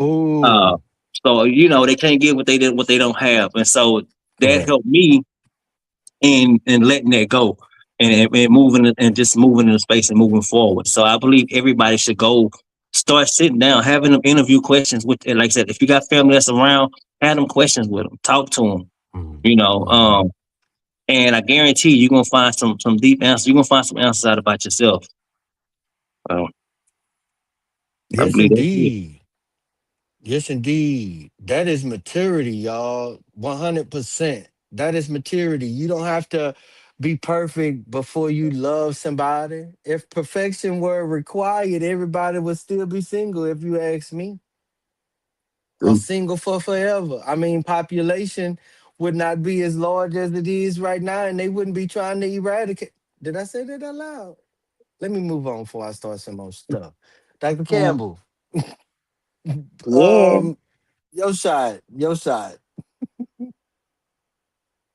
I almost opened another can of worms. What must black women, excuse me, what must black women be willing to examine in themselves?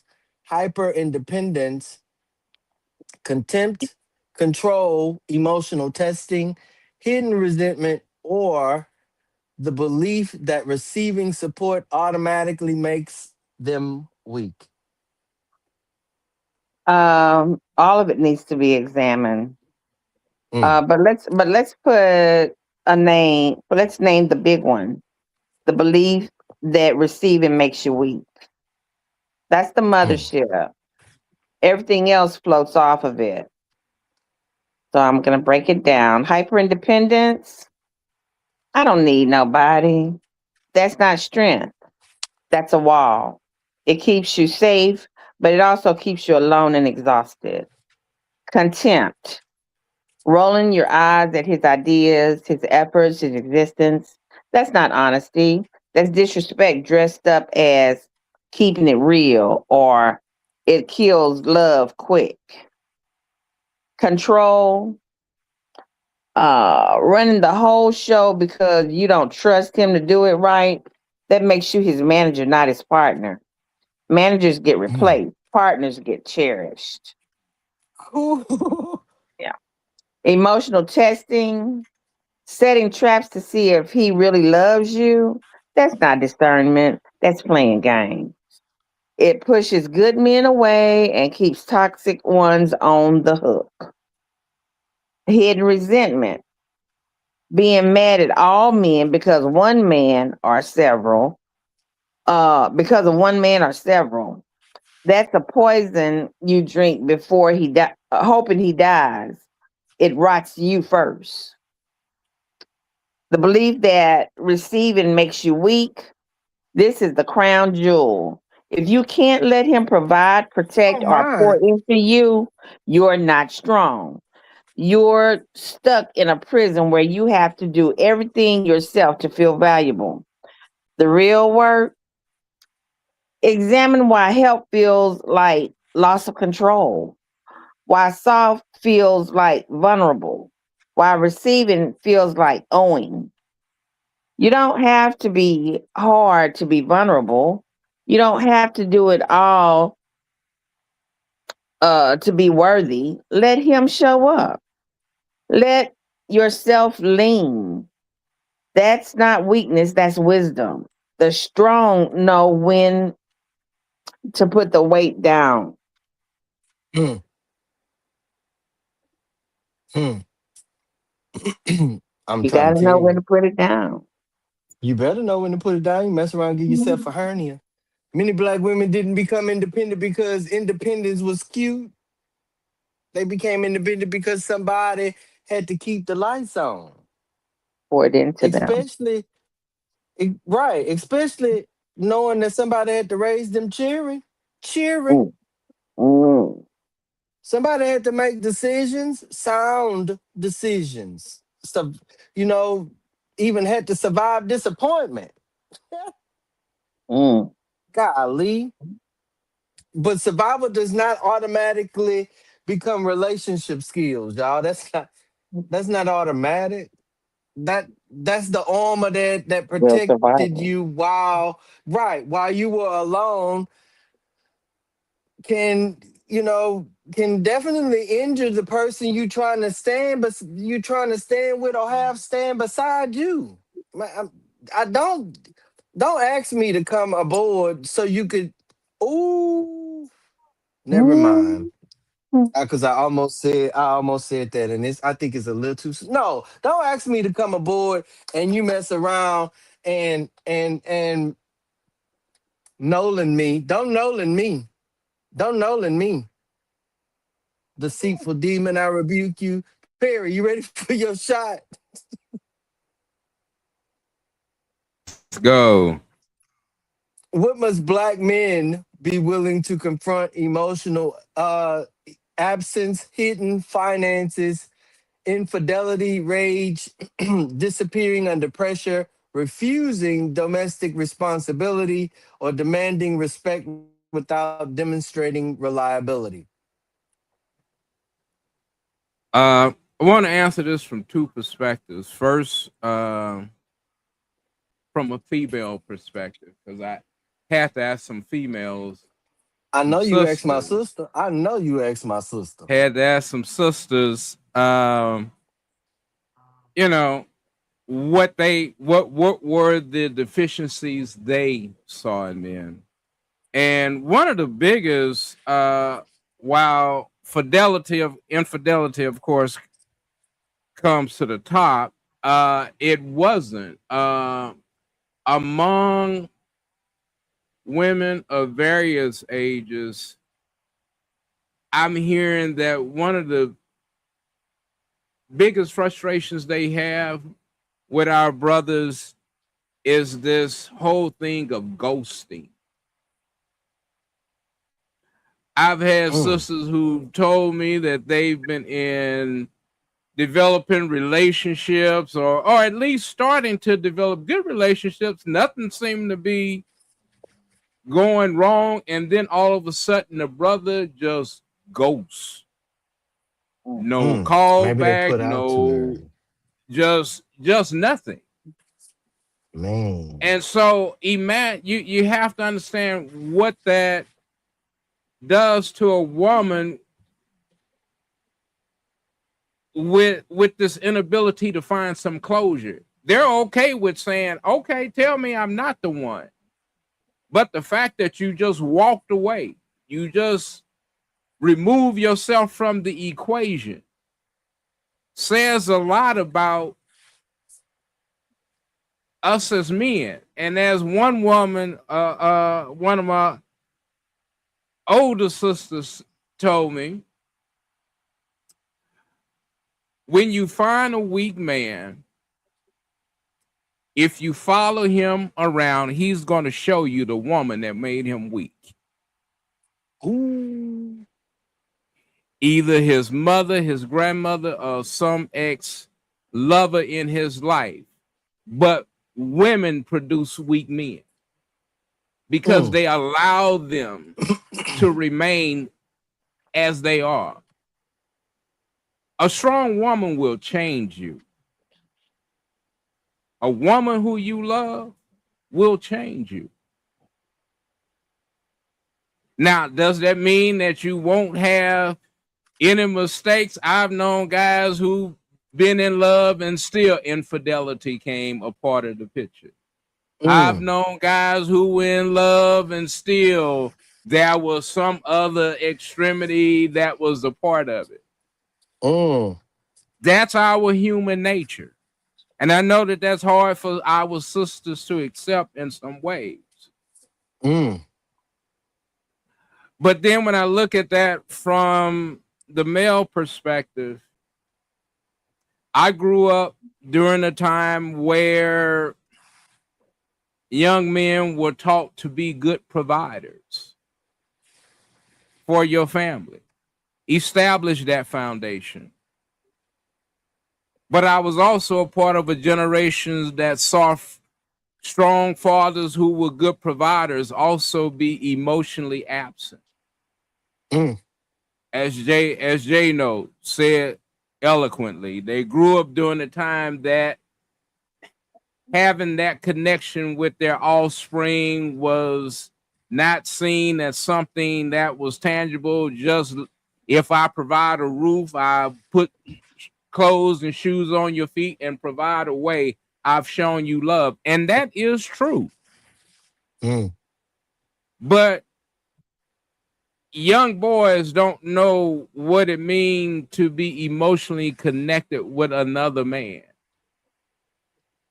which is necessary. You have young boys whose father has never hugged them. Young boys, my son is 35 years old. When we see each other, I'm still hugging and kissing him. Men need that emotional connection with another man. It's not making you weak. That's to strengthen us. We need that emotional connection. But unfortunately, what we see is the rage. Hmm. You know, the domestic violence in our community is off the charts. Mm-hmm. Mm-hmm. And it becomes, and it's just one of those things that simmer under the surface.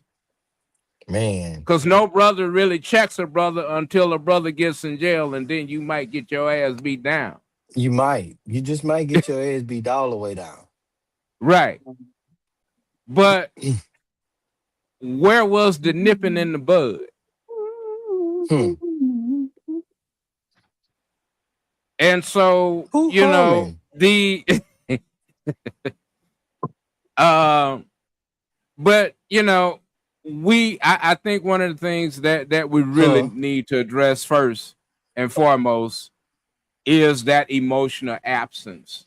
Because it really distorts the ability for families to nurture effectively. Children can't get it all from mama. All They right, need to right. know dad is there. They need to know daddy loves them as well. Absolutely. That's the truth, y'all. I mean, respect is not announced. It's experienced. Leadership is not a title, y'all. It's a pattern. And if the pattern that we see, we fear it, or it's, like I be knowing say it's scarcity, even, or inconsistent,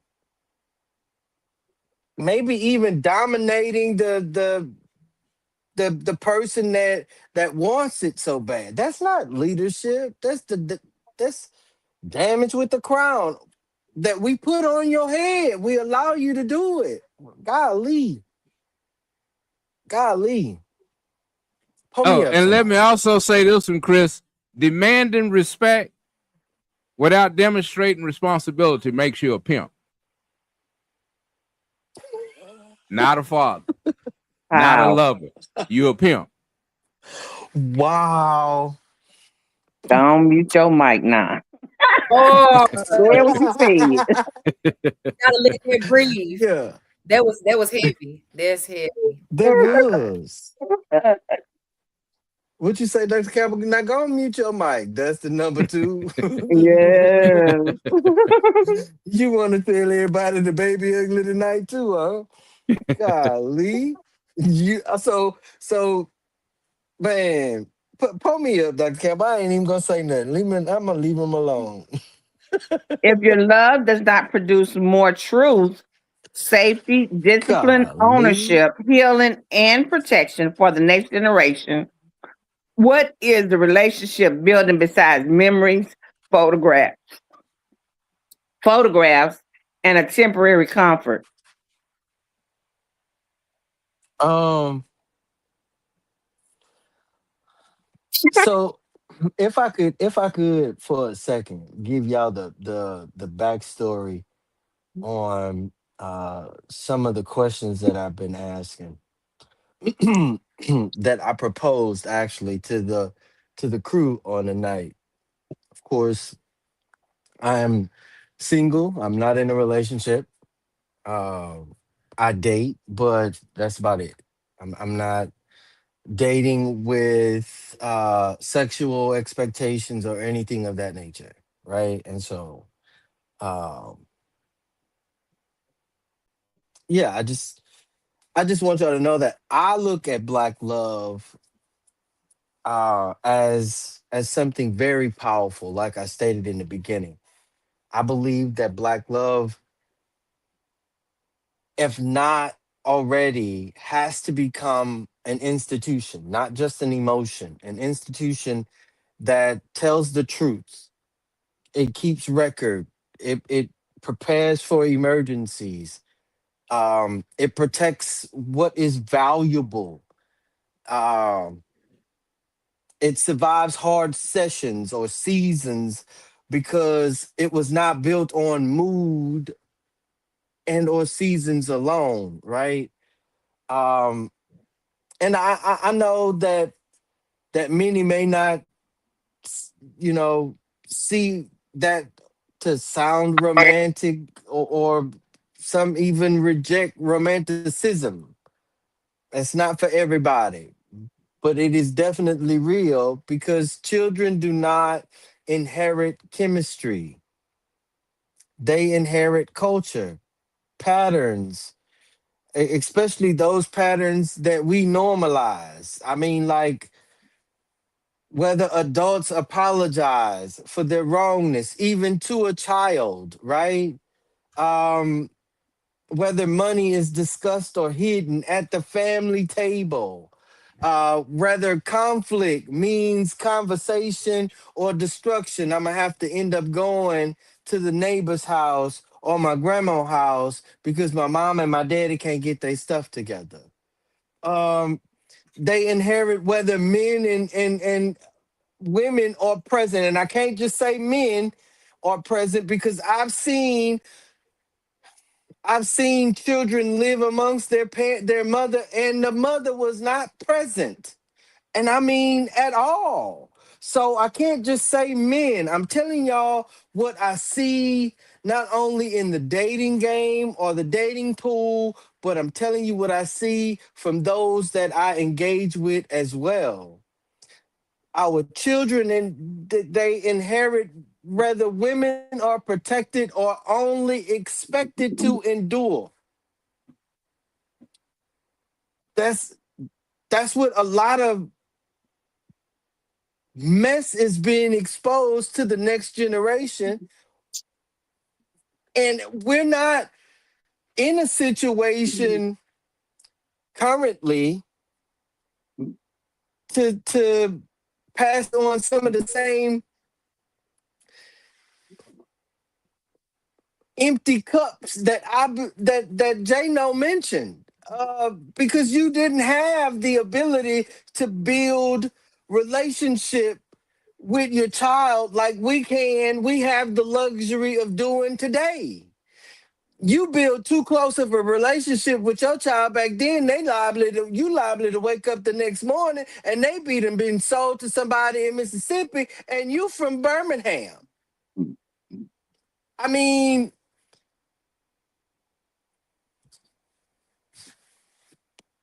th- our children inherit whether or not our elders are honored or abandoned, whether love is safe or scary. Um, and they want to know, is this why love is so hard to come by, or to become a structure or an institution? Is it that hard? Well, I'd rather deal by myself. I'd rather smash and pass. Period. One honest conversation, one budget, one debt plan, one savings plan, one policy, one will, or living will, one repair agreement, one real apology, one boundary with messy relatives, one child, watching adults disagree without destroying each other, one home where truth can live without fear, 100% without fear. That is legacy, not perfection, consistency. Because if our relationships only work when money is good and times is good, that's not being tested. We don't know what our love gonna look like once it goes through the ringer, especially if it only works when nobody is overwhelmed, grieving, unemployed, caregiving, scared, or ashamed. It has not been tested. Real life will test it for daggum show. And when real life enters the room, enters the home, enters the relationship, will um, will either have structures or excuses. Period.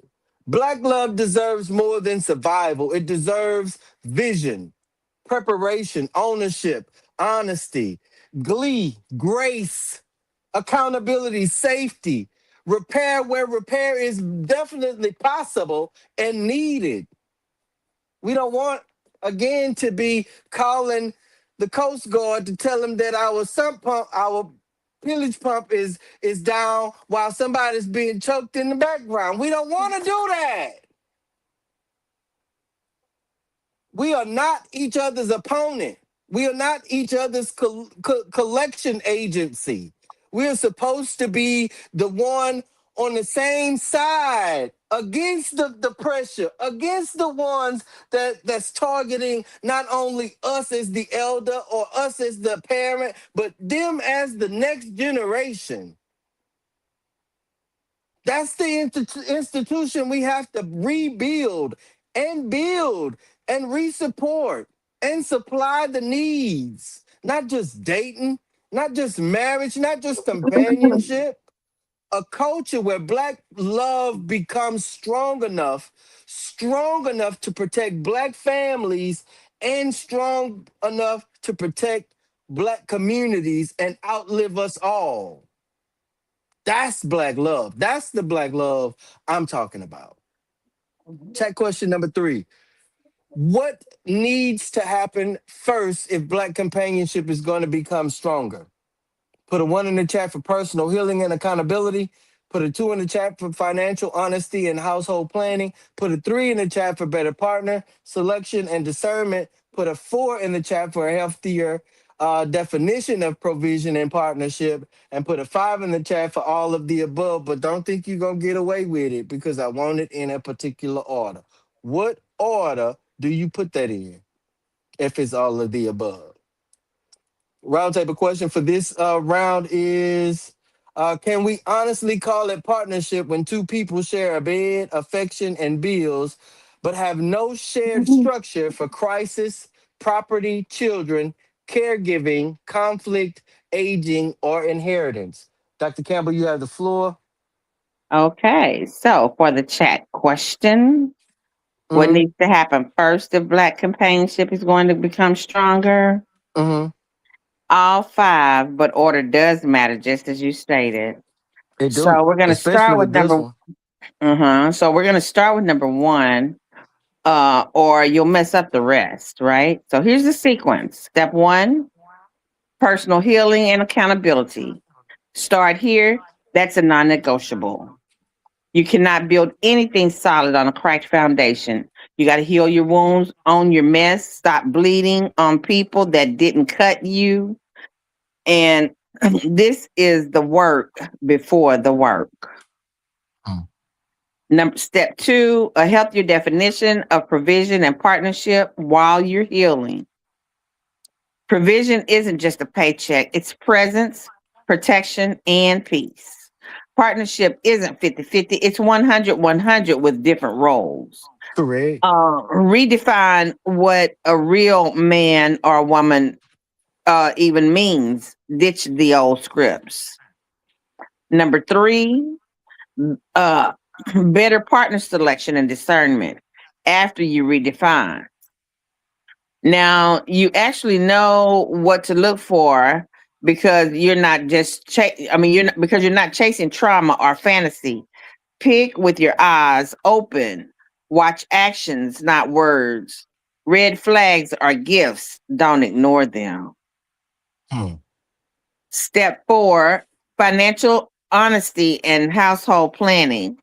Once you've picked right, now you get practical. Lay it all out: debt, income, goals, who pays what happens if somebody falls. No secrets, no shame, just math and shared vision.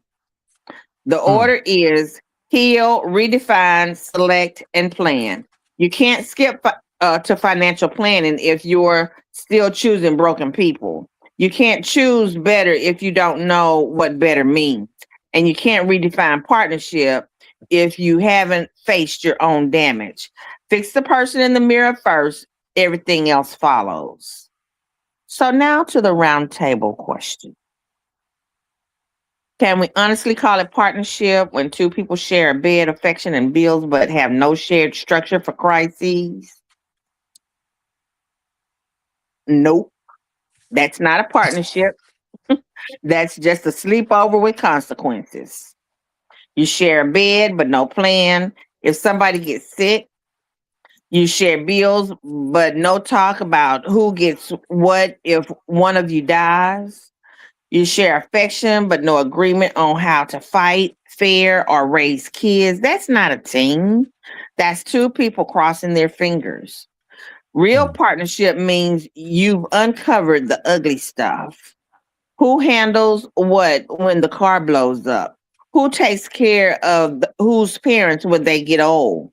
What Hmm. happens if one of you can't work? Who gets the house if this whole relationship goes south? You know, Man. you haven't you if you haven't talked about those things, you're just roommates who kiss. Wait, what? Strap in. I told you that. The bottom line: feelings are for tonight. Structure is forever. If you got no structure, you got no partnership. You got a temporary setup waiting to get exposed. Call it what it is. Love with no legs. Love with no legs. Golly. IB, you got the floor. So to answer the chat question, the order that I will put it in is number one, personal healing and accountability first, right? For obvious reasons. Hmm. You need to fix yourself before inviting somebody um, into your world. I would say number four, a healthier definition of provision and partnership. Because Hmm. once you get to know who you are, once you get at one with self and you know what you need, then you know what you need in a partner. Hmm. So quite naturally they will fall right after that. Better partner selection and discernment. I think that goes hand in hand with number four, to me. And then number two, once you have that established and you see that you and this person is equally yoked, then financial honesty and household planning would automatically fall into place. Mm-hmm. So yeah, so I would say all of them. To answer the question, can we honestly call it partnership without it? Absolutely not. Absolutely not. You can't have a partnership. Okay, so I know it's impossible to get someone that thinks exactly like you, Yeah. that share every perspective. You're going to have some type of disagreement, right? But you Mm-hmm. need to at least have a parallel perspective of what a partnership is supposed to look like at Mm. the end of it all. It needs to at least be parallel. You need to, when it comes down to priorities, Mm-hmm. when it comes down to, yeah, priorities. I would say priorities, prioritizing what's more important, because when you have these conversations, you may come to find that you and this person share a different type of priority list. And if it doesn't align, that definitely could be a problem, because Yes, there's certain absolutely. things that should be more important than others. Right? For example, I'm gonna go a little personal. What stops me from spending money that I'm not supposed to be spending, which is a really good exercise, and I just want to share it with y'all because it's something that I end up learning along the way. If it's some things I need, or some things that I like, right? Because my TikTok cart is full, right? I got almost 80 some items in that TikTok cart, right? Hey, you know, but I write down the things that I want on the page, and then right next to that list, I write down my necessities, my priorities, and things that I need. So when I write these two lists out right on side each other, I'm able to see what's more important, right? So that'll stop me from emotional spending. It'll stop me from spending money on things that I'm not supposed to be spending money on, because Right. I can clearly see on this list, this needs to come first. Sometimes it may be some things that's in your priority column that rank higher than certain things in your priority column. You don't Mm-hmm. want to run the risk of making something more priority over something that ranks higher, but you was unaware because you didn't write it out and you didn't see really what was going on, right? Absolutely. So you want to Absolutely. make sure that you're with a partner that at least have a parallel perspective over what should be in each column and what should rank higher when it comes down to that priority list, or it Mm. will be an issue when it comes down. So no, I think it's a lot of people that sleep in the same bed with each other and all these wonderful things that you named in this question, and they are not parallel, and that's where the is being torn apart. So no, you can't have a connection like that. Ain't no way. Yeah. Kissing roommates, you say, Dr. Campbell? Kissing Yeah. roommates. Jay, no, you Roommates have the and floor. kids. Love with no leads. I think number one leads to all. Personal healing and accountability is the gateway that's going to open up every other understanding and aspect of the whole situation. Um, when you holding yourself accountable, you're gonna say, I need to get my money right. Hmm. When you holding yourself accountable, you're gonna say, I'm not picking the right partners. You know what I mean? So the accountability, it may hit you to number three first or number four first, but it's gonna eventually get all of it. So, and no, you can't have no, you cannot have a shared structure if you just, I mean, it's not a shared structure if it's not a partnership and y'all just doing the do and all these things like that, and just there's and really what we doing. That's what in my mind, what we doing? You know, at a certain point of age in your life, you're looking for growth and development. You know that you playing 18-year-old games, 20-year-old games. At that point, if you're not trying to connect with a person, y'all not trying to build, Yeah. and you just going in circles. You staying in the rat race and you going in circles. Mm. So Yeah, with you gotta have some type of shared structure. You gotta and when you connecting and you got two that's connecting, that structure it's gonna flow in place. You know, Absolutely. so and y'all both understand both taking in accountability and stuff like that. It's gonna flow into place. Everything gonna flow like a river. Yes, indeed. But to say, you got me going in Circle, circles. yeah, yeah. Boom, boom, boom. Oh, round and round, yeah, Well, we got to pay for that. You Yes, better stop. indeed. yeah. Man, Perry, you have the floor. Regarding the chat questions, I'll say number one, personal healing and accountability. And if I could rephrase that, I would say check yourself before you wreck yourself. Because I'm bad for your health. I promise. Uh, then the next one is better partner selection and discernment. Uh, and when I thought about that, one of the things that I think that we often don't openly admit to ourselves Mm, is that and it leads to the finger pointing is just that when we have a partner in a relationship that somehow causes it to get off kilter, or the partner somehow loses their way, one of the things that we get most upset about is that a failed relationship is really a reflection on our choice. mm. And we don't ever want to take that responsibility that I had an I messed active up. role Yeah. in this choice, and so we want to put it on the partner, which lead, and especially, I mean, you have a family, it just leads to other issues. Right. uh the next one would be a healthy definition of provision. um and I would say that's more or less of identifying who really wants to grow like you want to grow. Mm.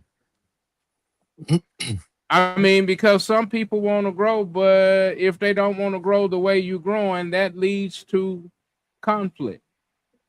Stagnation. Yeah. Uh, then financial honesty and household planning. And my thing to that is, I understand you might want that big body Benz, but if all you can afford is the Ford Escape, get the Escape and buy a Mercedes Ford key ring Focus. until you can get it. Wait, buy a Ford Escape And get a and Mercedes get a key ring Mercedes until you can get it. key Uh, but regarding the roundtable question, I go back to I don't know if any of you know Reverend Zan Wesley Holmes, great pastor out of Dallas, was a black congressman, black House representative in the state of Texas back in the late 70s. Reverend Holmes married me and my wife. And I never forget one of the things he said was that one the things that can really tear down a family is is the is when we walk into it not understanding the things that have grounded us. And he Mm, said, if you come from a family where you all had dinner together at every day, y'all sat around the table, but your partner came from a family where everybody just sort of ate dinner whenever they wanted to. It was never a gathering around the table. Those are the things that can begin to fracture a relationship, because what your partner is and Dr. Cat, I know you'll love that. He said your partner is like that mirror. You know, when you look in the mirror and you got that other mirror behind you that can see, so you can see the things that nobody else sees behind you. That's what your partner is. That's the Good. Good. reflection. That's the input that you want from a partner, is that Mm, part that no one sees and even you can't see in yourself. But once you mm, begin to see it and begin to reflect it, it should help you build. That's right. man. And and so it's amazing, because when me and my wife have found ourselves in conflict, I've had to go back and say, now, I'm just trying to be that mirror that's behind you, trying to help you see something about yourself. And she said, now I'll fix the crack in your mirror before you I know my sister trying to come Yes. back. I'm putting Oh, up my yeah. fix your sister, crack babe. mirror before you use that one on me. But and I do say that to say, if there's not a point where you and your partner can't find that place Mm, where you start at, that you can find common ground, if you forget how to navigate back to the places that help center you hmm. and help center your family, you're lost. Hmm. Man, man. Dustin. I keep it short and sweet. I'm going number one because you got to fix you before you go out there and try to mess with anybody else.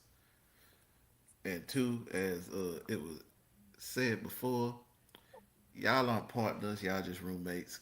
Go ahead, call it a day. Split them bills 50-50 and keep it moving.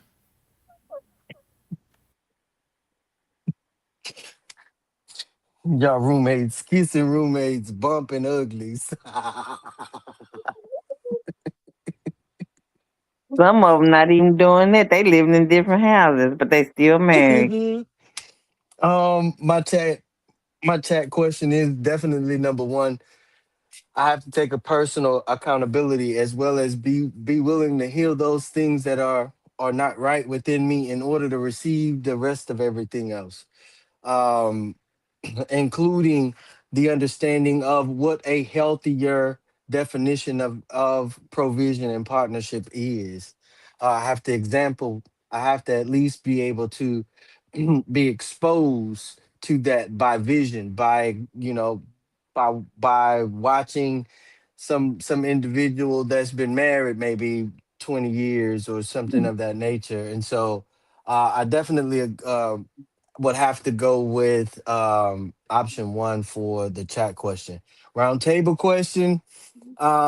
Can we? No, we cannot. No, we cannot. I mean, we can call it romance all we want. We can call it companionship, affection, love. You call it all that. But partnership requires structure. And everybody gets older, as we know, but everybody faces losses. Some people will get sick of you even. Maybe even lose a job. A parent may need care. Like I said earlier, children may need more than what's expected, especially once they get into sports and all that other stuff that they want to be Hmm. exposed to. Dustin just told us from I had to go to uh uh some practice and then another practice. In a little while, it's gonna be dance recitals and this, and then ensembles and all this other stuff. And so, you know, those are the things that we have to understand that we're willing to engage in when we find companionship or looking for companionship. You know, um, the question isn't especially if it's two people that never talk about these realities, their life will never have the conversation, for them. The question is, it then becomes whether it happens at the kitchen table or in the emergency room, at a family meeting or at a funeral. It's gonna happen, but where is it gonna happen? Around a budget or finding out we this house has been foreclosed? Is it gonna happen inside of counseling or outside of chaos?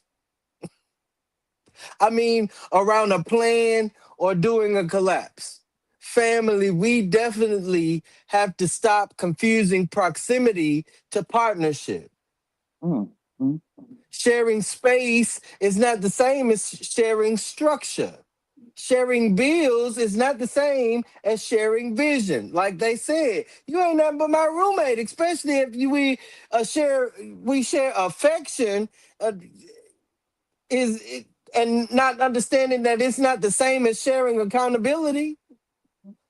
We share children, but we have to understand that's not the same as sharing parenting. That's not the same.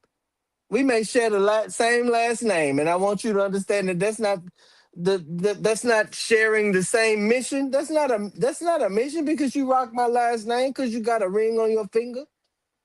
If the broken and broke empire keeps profiting from our loneliness, resentment, unstable households, and the people we raise within them, or the practices we allow that happen within them, and the untreated wounds, then we have to ask ourselves, what must we heal? What must we confess? Surrender, even. What must we structure? What can we build as structure? What must be rebuilt completely, toe down from the ground up? So Black love can finally become strong enough to hold not only the community but the house as well. That is the change, y'all. That's the change that we definitely need, because if we build the standard in the house, it bleeds out to the community. And those individuals that understand the standards from relationship, from companionship, from community, then begin to have those same expectations go out into our community, and individuals are then raised in that standard with the same expectations that the elders had ideas of. um this is our final charge, words for the week. Dr. Campbell, you will start. I'll be knowing, you can follow her. Jay No, the sun god, you can definitely follow IB. Perry, you, then Dustin, and then I'll close this out. Dr. Campbell, you have the floor. So this week we talked about love, money, wounds, and who's really to blame. So here's what we're going to stop. We're going to stop auditing each other's pockets while the system robs both of us. We're going to stop building ideologies to protect our ego. We're going to stop calling trauma standards and fear discernment. The work is simple, but it ain't easy. So we're going to start to heal our own junk before we ask somebody else to carry it. We're going to pick with your eyes open, not your wounds or your followers. We're going to plan for the storm, not just the sunshine. Build something that the next generation can stand on, not just a scrapbook of temporary comfort. And so we're going to recognize that we can be right or we can be loved. You can be comfortable or you can grow. You can blame the world or you can change you. The system is rigged. The past is heavy, but you still got a choice: be bitter or be better. Choose better every day. Now go and build something that lasts. Yes, indeed. I'll be I, knowing, you have the floor. I would say make sure that you start with yourself. We can't be out here trying to save communities, save other people's lives without first starting with ourselves. Because Exactly. any type of organization that we ever had, as far as the Black community is concerned, was always infiltrated from the inside. And the way that it was infiltrated from the inside is because people didn't start with self. So if you have these weaknesses and you have these triggers and you have these traumas, this is what they're using to infiltrate you. This is what Hmm. they're using to tear down the structure. So it's very important that you start with yourself first. What the old folks say, sweep around your own front door before you come sweeping around mine. We can't be out here trying to save communities when our households are falling apart. We Correct. can't be out here trying to save communities when we're not even communicating with our children. Mm. All on CNN with the cameras, all on the camera, talking to the communities and stuff like that. You can't even talk to your kids. You can't even talk to your own spouse. But you're trying to talk these people through their problems. Make it make sense. So the math definitely has to be mathing. We got to start ourselves. And so that's what I close with. Yes, indeed. Perry, you have the floor. I'm sorry. J Oh Mo, you have the man. floor. Yes, sir. Yes, sir. Self. It starts with self, as we've been saying before. Then it goes to my brother or my sister. Then it goes to family. And then it goes to community. But the basis of it all is self. People talk about knowledge of self and what knowledge of self is. All the time, people think knowledge of self is going back into history, studying what the ancestors did, and all that. That true part is true. But to me, pure knowledge of self is when you go within, and you ask those questions within, and then from that point, we can build trust and build trust. I'm gonna say that again in case it went over anybody's head. We can build trust while building trust. So I'm talking about trust in each other, and I'm talking about trust funds. You know what I mean? And growing from that and building structure and doing what needs to be done for the kids, for the next generation to come, creating structures that's gonna last until the end of time. And I'm gonna leave it at Yes, that. indeed. Yes, indeed. Perry, you got the floor. Um, whether our title is husband, wife, mother, father, um, friend, companion, common law, big daddy, or whatever title that is. The one title that supports all of that is caregiver. Mm. Uh, and I had a one of my big sisters, Chris Smith, who celebrated birthday. Happy birthday, Chris. She shared something with me, and it really stuck with me. And it was about being a caregiver. And she says being a caregiver has hold on, let me find it.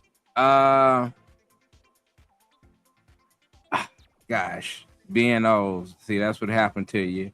Um, she says one of the greatest lessons in life that being a caregiver has taught is is having the humility uh to know that you can't fix everything, Hmm. is having the patience when you feel like you have none left. uh it's hold on, let's see, it's having compassion when you're exhausted, Mm. and it reminds you that strength isn't always loud, but it's just simply showing up. And so leave I say all of that because that really learned something in that. And what I want to share for this week is don't become so certain that you stop being curious? Mm, mm, Ooh, mm. How? Because being the smartest person in the room is truly overrated. very much so. Dustin, you have the floor. Well, usually, I come with a little quote of the week or, whatever. But I ain't really got one today. Well, I have one, but I'm going to change it because of the topic of today. I'm going to just let, people, I'm going to just let people know, hey, think for yourselves, especially when it comes to relationships. 'Cause I'm going to let you know something. All them little sad songs y'all like singing along with to go with your bitter life, all them depressing lyrics, guess what? The person who wrote it is married, in a relationship, happy, while they feeding you the blues. So think for yourself. Don't be going along with this song. Y'all know too many of y'all have told these men to get to the left, and you ain't have a right to go to yourself. Y'all have listened to Chris Brown with the deuces. You the chunk the deuce. You ain't got nowhere to go either. Y'all two homeless people living in an apartment together. Cut the foolishness, man. Think for yourself. Maintain your relationship how you maintain it. Even if that means cutting off your parents. If their relationship advice ain't helping your relationship, stop talking to them about it. That relationship conversation is between you two. Build it there. Then worry about everybody on the outside. And turn off them sad ass songs. Even Mary J. Blige got happy.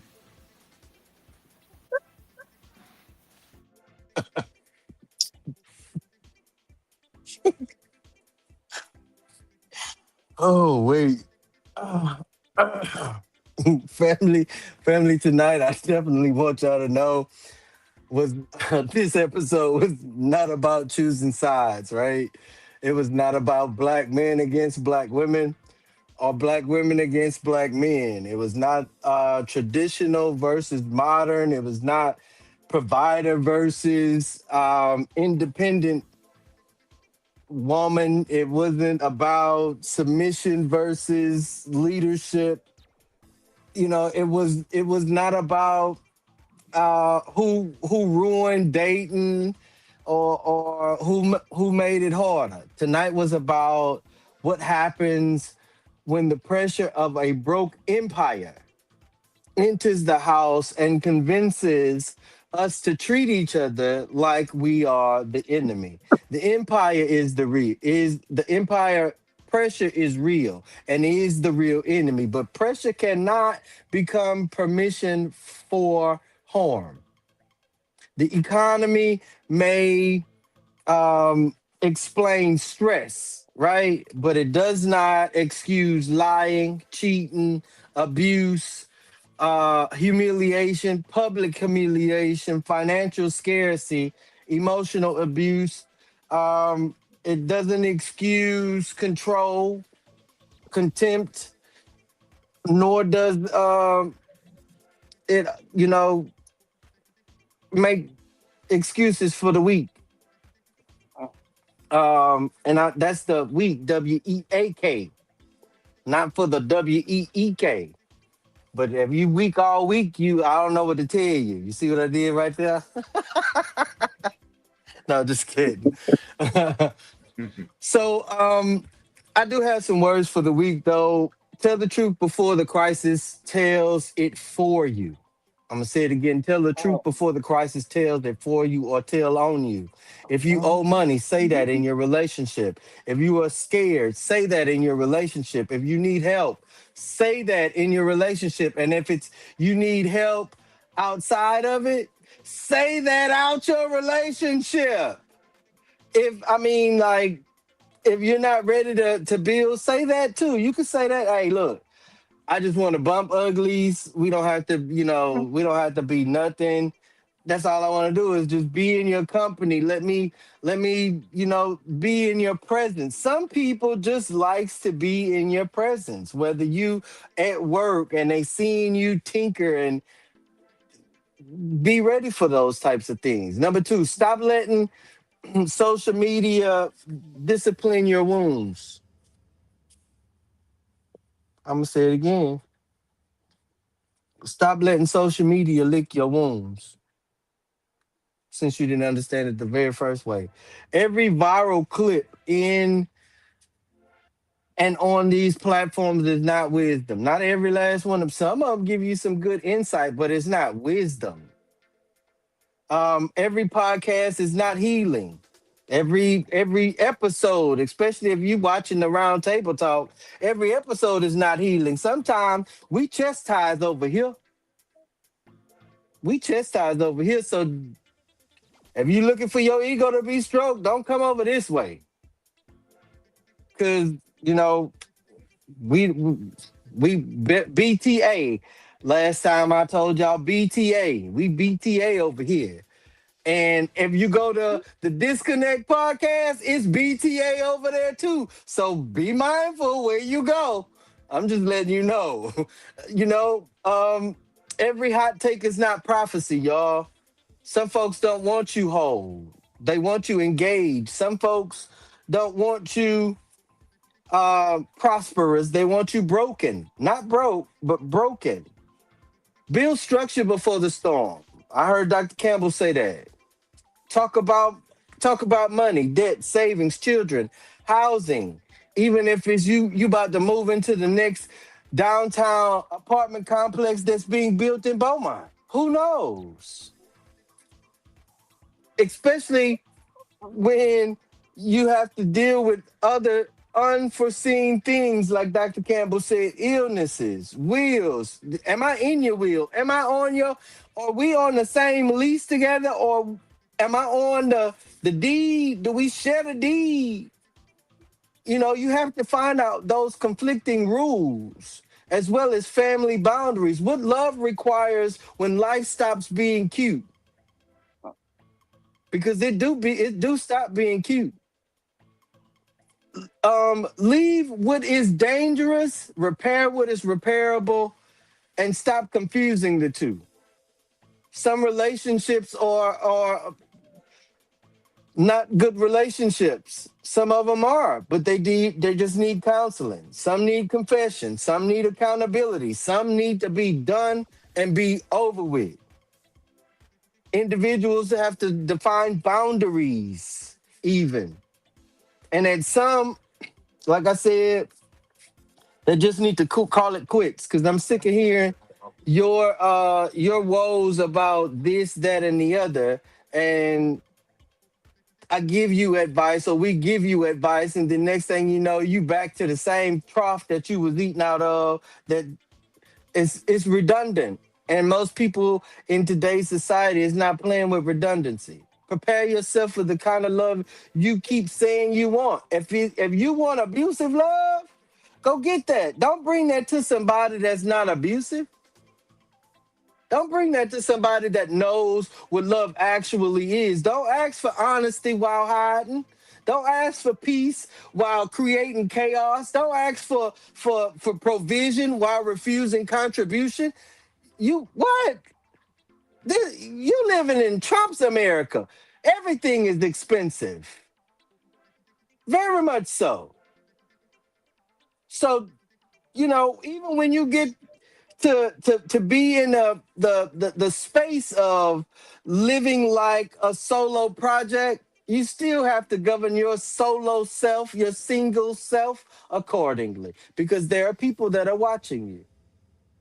Family, black love is not weak, not by far, but it is definitely under pressure. And pressure does not destroy everything. Pressure exposes everything. And if I heard correct when I was growing up, pressure either bust pipes or create great diamonds. And from what I'm seeing here in our community, we have one of two things: bust or fold. So the question is not simply what or why are relationships failing? The question is, are we building something that can survive real life? That's the work. That's the responsibility. That's the legacy we must create.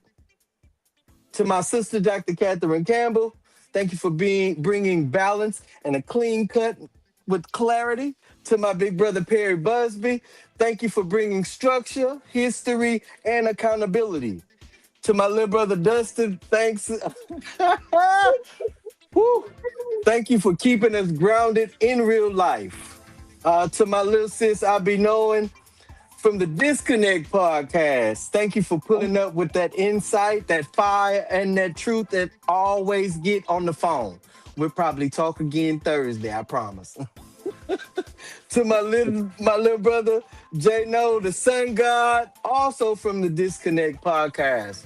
Thank you, little brother, for bringing your voice, your perspective, and that brother energy to the table. Of course, you see, we full of the brothers here, so you're more than welcome. But we're gonna definitely find you another co-host, some more feminine energy on this at this table, Dr. Campbell. So don't feel bad. Don't feel bad. And Yeah, of we course, to holding the ours, the right idea. We holding ours. yes, indeed, yes, indeed. To the Disconnect podcast family, much love from the Roundtable Talk. Thank y'all for loaning us your co-hosts on this evening. We enjoyed them. I did. I know I did. To everyone watching on Facebook, Great. YouTube, all across every platform on the Knowledge is Power Network. Um, I definitely want to thank you for thinking with us and not just reacting with us. This has been the Roundtable Talk Show, episode 71, Black Love in a Broke Empire, Companionship, Healing, and what money pressures keep doing to us. Take this conversation back to your house. I hope you were able to listen to it, bring it to your relationship, take it back to your family. I heard everybody on this panel say tonight, go in your bathroom mirror and talk it out with yourself as well. Bring it to your mirror and ask the real questions.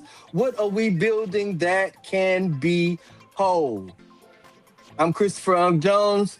Good night, family. Protect your peace, protect your household, protect your children, our elders, and our future. And as always, stay prayed up, stay prayed up, stay prayed up. Thank y'all for watching. God bless. Good night.